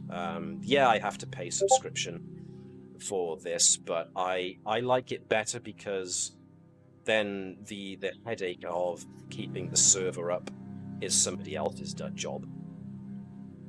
And, you know, we've had a couple of times where the server has lagged a little bit here and there, and they've addressed problems, and they've been very quick to address those problems and to try and fix them. So, yeah, overall, they've been pretty good. And I think it'd be worth going over which modules and macros you use for different projects. Modules and macros. Yeah, there's a lot to go through. There are a lot to go through, but the nice thing about Star Trek Adventures is there's not much to it. Therefore, I don't need to use half as many modules to add extra stuff. Unlike the Pathfinder game or one of the times I've tried D&D 5. Sorry, I actually mentioned it by name there, didn't I? The 5th edition system that shall no longer be named. I have done run those on Foundry, on Forge, and yeah, you use a lot more modules.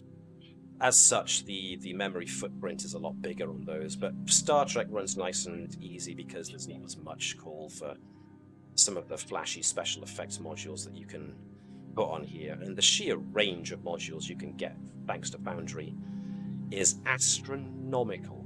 So many, in fact, it can be quite intimidating to go through them all. So I've just picked some things up over time, basically. There were a couple that I just scrolled past and thought read real nice. But then what I found most helpful are a lot of guys on YouTube have got videos on modules they reckon people shouldn't live without. I did get scared at all the options. Yeah, it can be very intimidating because it's such a huge base of volunteers who create these modules for Foundry. So I went to YouTube and found all the various help videos from other DMs who say you really can't live without these 6 modules at least, and I tried them all out. Some I didn't like, and I forget which ones those were, because they may have been the 5th edition system that shall not be named centric. Others I think have passed out of support. They're no longer supported, and updates to Foundry have meant that they're no longer relevant. So yeah, I've still got a massive list. Those of you who are watching the stream now can see I got tons. A couple of which I should probably delete because I don't need them anymore, and some of them are not supported anymore. But yeah, the list of ticked ones that I use for Star Trek is smaller because Star Trek doesn't need it really. The funky special effects for phasers and the quantum torpedoes are all macros I've done myself, that I copied the code from elsewhere, from Sequencer, mostly, the Sequencer module, and then I use the animated tokens from, and I'll bring them up here so everyone can watching the stream can see these wonderful guys who I am one of their Patreons. JB2A. They have a huge list of animated assets, mostly spell effects for the fantasy systems, like the 5th edition system that shall not be named in Pathfinder. But they have branched out into doing other things, like sci-fi, here and there. They've got this massive list of animated assets, and one of the modules I use is a tie to their asset pack. So yeah, I get those because I'm one of their Patreons, which is also very, very useful. So wow, yeah. That was a long answer to a very simple question, but anybody else got any thoughts? Because this is me from a GM's perspective, but what about yourselves from player perspectives? I mean, Davis. I mean, there's a lot of functionality to Foundry that we don't use in Star Trek because, for example, in Star Trek you don't move a number of feet, you just move a number of zones. So basically, I go into the next room rather than, Yeah, you don't need your travel measured. So yeah, we don't need anything like that. You don't have to measure paths, but yeah, in other games we've used that a lot. There's some very good pathfinding tools. I used to use waypoints, which will highlight in different colours depending on whether you're walking or running. And everyone's favourite utility, the ping. Bing, bing, bing, bing. Ping, ping, ping, bing, bing, bing, bing. Come on, you all love it, don't lie. It's true. Although we all know what the ability to throw in dialogue from different characters. Clawed cough. Somebody's drawing a square, somebody's drawing an ellipsis. I also very much enjoy being able to see where people's cursors are at, although people who have cats nearby may disagree. My cat's quite old, so he doesn't care enough to look at my screen and start patting at the cursors moving about. I know somebody else who mentioned their cat does. But yeah, it is helpful to see, I mean, even before the ping allows you to see where people are, yeah, exactly, dancing dots. It's useful to see where people's cursors are if they're liking to touch on locations they want to draw your attention to, which was useful before we got the ping. it's also useful when you see somebody's cursor moving about, you know they're fully in the map and are connected, so that's handy for me. People are drawing templates, putting down shapes. Yeah, you can draw on it, you can delete the drawings, you can do most of the stuff on One of my this or Navis. favourite things in Pathfinder games is you unpause, you let us explore, and then one of us will walk into a trap and the game just pauses. Yep, I have full control over pausing the game and unpausing the game. So the combat track is quite handy. Yeah. The notes and the other templates we can see. The fact that we can put rollable tables for things like. It's also the fact that you can, as your GM screen has a lot of difference from what the players have as well, and you can specifically tailor the different levels a lot more that I've found. So it's nice. It's certainly, I'm very biased in regards to Foundry and Forge because I have used them successfully now for a good couple of years. I was pretty much sold on Foundry the moment I saw it and tried playing around with it. And as a result, any game system that doesn't have Foundry support is now one I don't like to play. So there you go. And to be fair doors to the people, and stairways from moving between maps is very good functionality that they've implemented.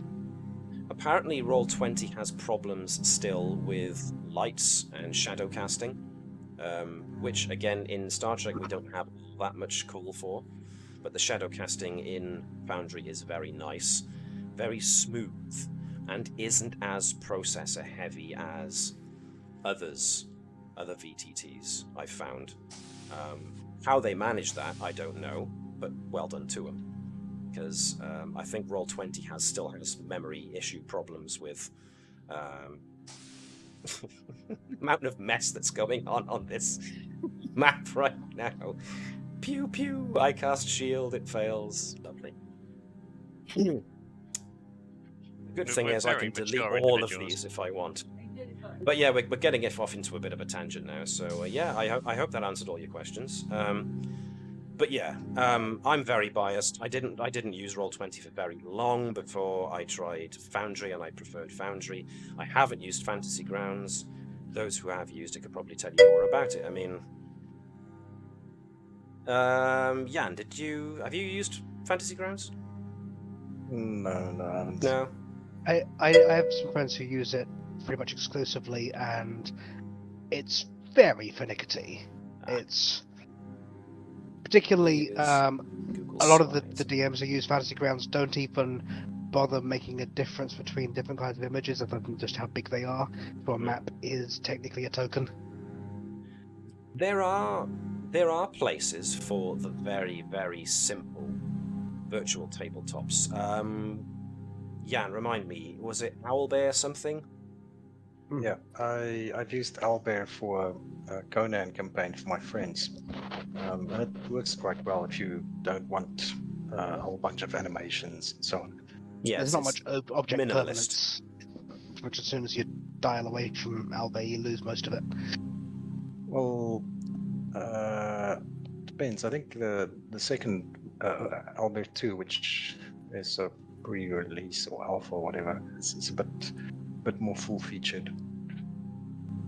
I've seen some people use things like Miro and Discord dice rolling as a poor man's VTT. And we just had Dr. Twitch just say that they use Google Sliders. So I will take this opportunity, actually, while people are drawing stick men being killed. I will take this opportunity to mention that Wizards of the Coast are developing their own VTT, and it is using Unreal Engine to give you fully 3D models. Nobody to go up there. Now, that will look flashy, and that will certainly be interesting. I mean, we know of a number of 3D virtual tabletops that have been used over time. Who did we just lose? Says Alex. Sorry? And also Webby. Yeah. It is getting late, so I won't keep folks for very long, but Wizards of the Coast are developing their own virtual tabletop for the 5th edition system that shall not be named. I'm more interested in Dumpster 3D ones in Tailspire, which is the one that's been worked on along with Dimension 20, College Humors. College Humor Dimension 20 uses Tailspire already for several of their campaigns. It's been looking very, very good. And yeah, as I say, Hero Forge makes the minis for that. And that's on Steam early access for like £20. Yeah. My main problem, of course, being a GM is the 3D stuff requires a lot of work. I mean, you can use the pre-prepared ready stuff, but if you want something that looks exactly the way you want it, you have to put in a good amount of time for it. And that's going to be true of the Wizards VTT as well. But that's going to be behind paywalls. Sorry, Jan, I talked over you there. Yeah. Sorry, and I backed the Kickstarter for yes, RPG you did, stories, as well as Menor, both of them 3D virtual tabletops. The one thing I found with RPG stories is it's incredibly easy to create your rooms and maps. So they put a lot of work into that aspect. Menor also seems to be very easy to create your rooms, but that is specifically geared to fantasy. So once they've properly released those, it would be interesting to compare them. My problem with Tailspire, which I also have, is that it takes a long time to build something from scratch. There's another similar thing that I got hold of recently called Dungeon Alchemist, which is not a VTT exactly, but it's very useful for trying to create 3D looking or 3D rendered top-down maps on the fly for fantasy. That's quite cool, and I got that off of Steam as well. That was fun to play with, but again, it's one of those things with it's got a neat little AI thing where it'll pre-fill a structure. So if you say you want a tavern's bar room, you just draw the area you want it to take up, and it'll pre-fill the area with what it knows a tavern should have, but it'll put them in randomly. So that still requires a bit of work to sort out to make it look proper. And there's nothing sci-fi at the moment either. So Star Trek is. I use what maps I can, and those are the maps that I can't find. I have to make myself in something like Dungeon Draft, which is what I used to make the map of the bridge. Not that you can tell, because stick figures are currently taking over the maps. So Wizards will be super happy to sell to the undermonetized. Yes, indeed. That's the main reason I am staying the heck away from the WotC VTT, because they're going to be pushing that to be their thing that they're going to use to get money out of people. That's the thing that they're going to be charging a $30 a month subscription for if you want to be able to use all the options. So I just take this opportunity to lambast WotC's plans for that. Their plans in general. I mean, I'm just looking at the prices for the Commander Modern decks that are coming out in August. £80 a deck? You gotta be kidding. Lasai. It's dear. You want a purple blast? 175. Well, yeah. It's a ridiculous situation, and it's a shame that it's happened. Because I know a lot of I've backed a good couple of Kickstarters for 5th edition that seem really interesting, and are the only reason I would want to play the 5th edition system that will not be named. But that's it's looking like Black Flag is going to be a system which is any of those modules will be technically playable on, even if it's not fully and that's official. Gonna be awesome. Pathfinder are doing so much money at the moment that they have run out of physical copies. So thanks once again, WotC, for making business better for Pathfinder. They seem very good at that. But now we're moving on to another mission entirely, and I don't want to keep people too long because it is now 10:25 where I am in the evening. Some folks are even later than that, so sorry we've kept you that much longer, Jan. Looking forward to looking into Starfinder. I want to look into Starfinder, but I don't have the time at the moment. I hear good things about it.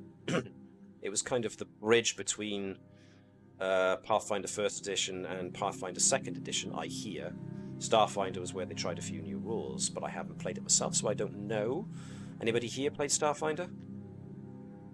Only about 2 sessions worth, not really enough to properly get into the new system, so... Okay.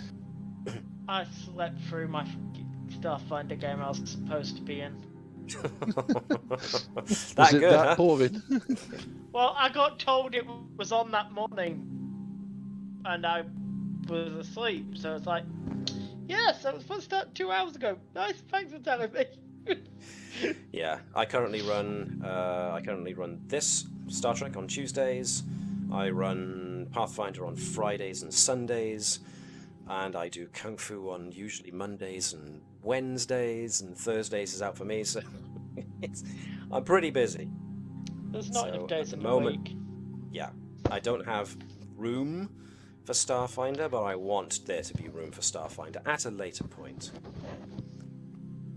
So, yeah, who knows what the future may bring. But for now, we're carrying on with Star Trek nicely and with Pathfinder. So, yeah. So, unless there's any more questions you'd like to throw us, I'd be happy to answer. If folks do need to leave, feel free to leave the stream if it's getting too late for folks.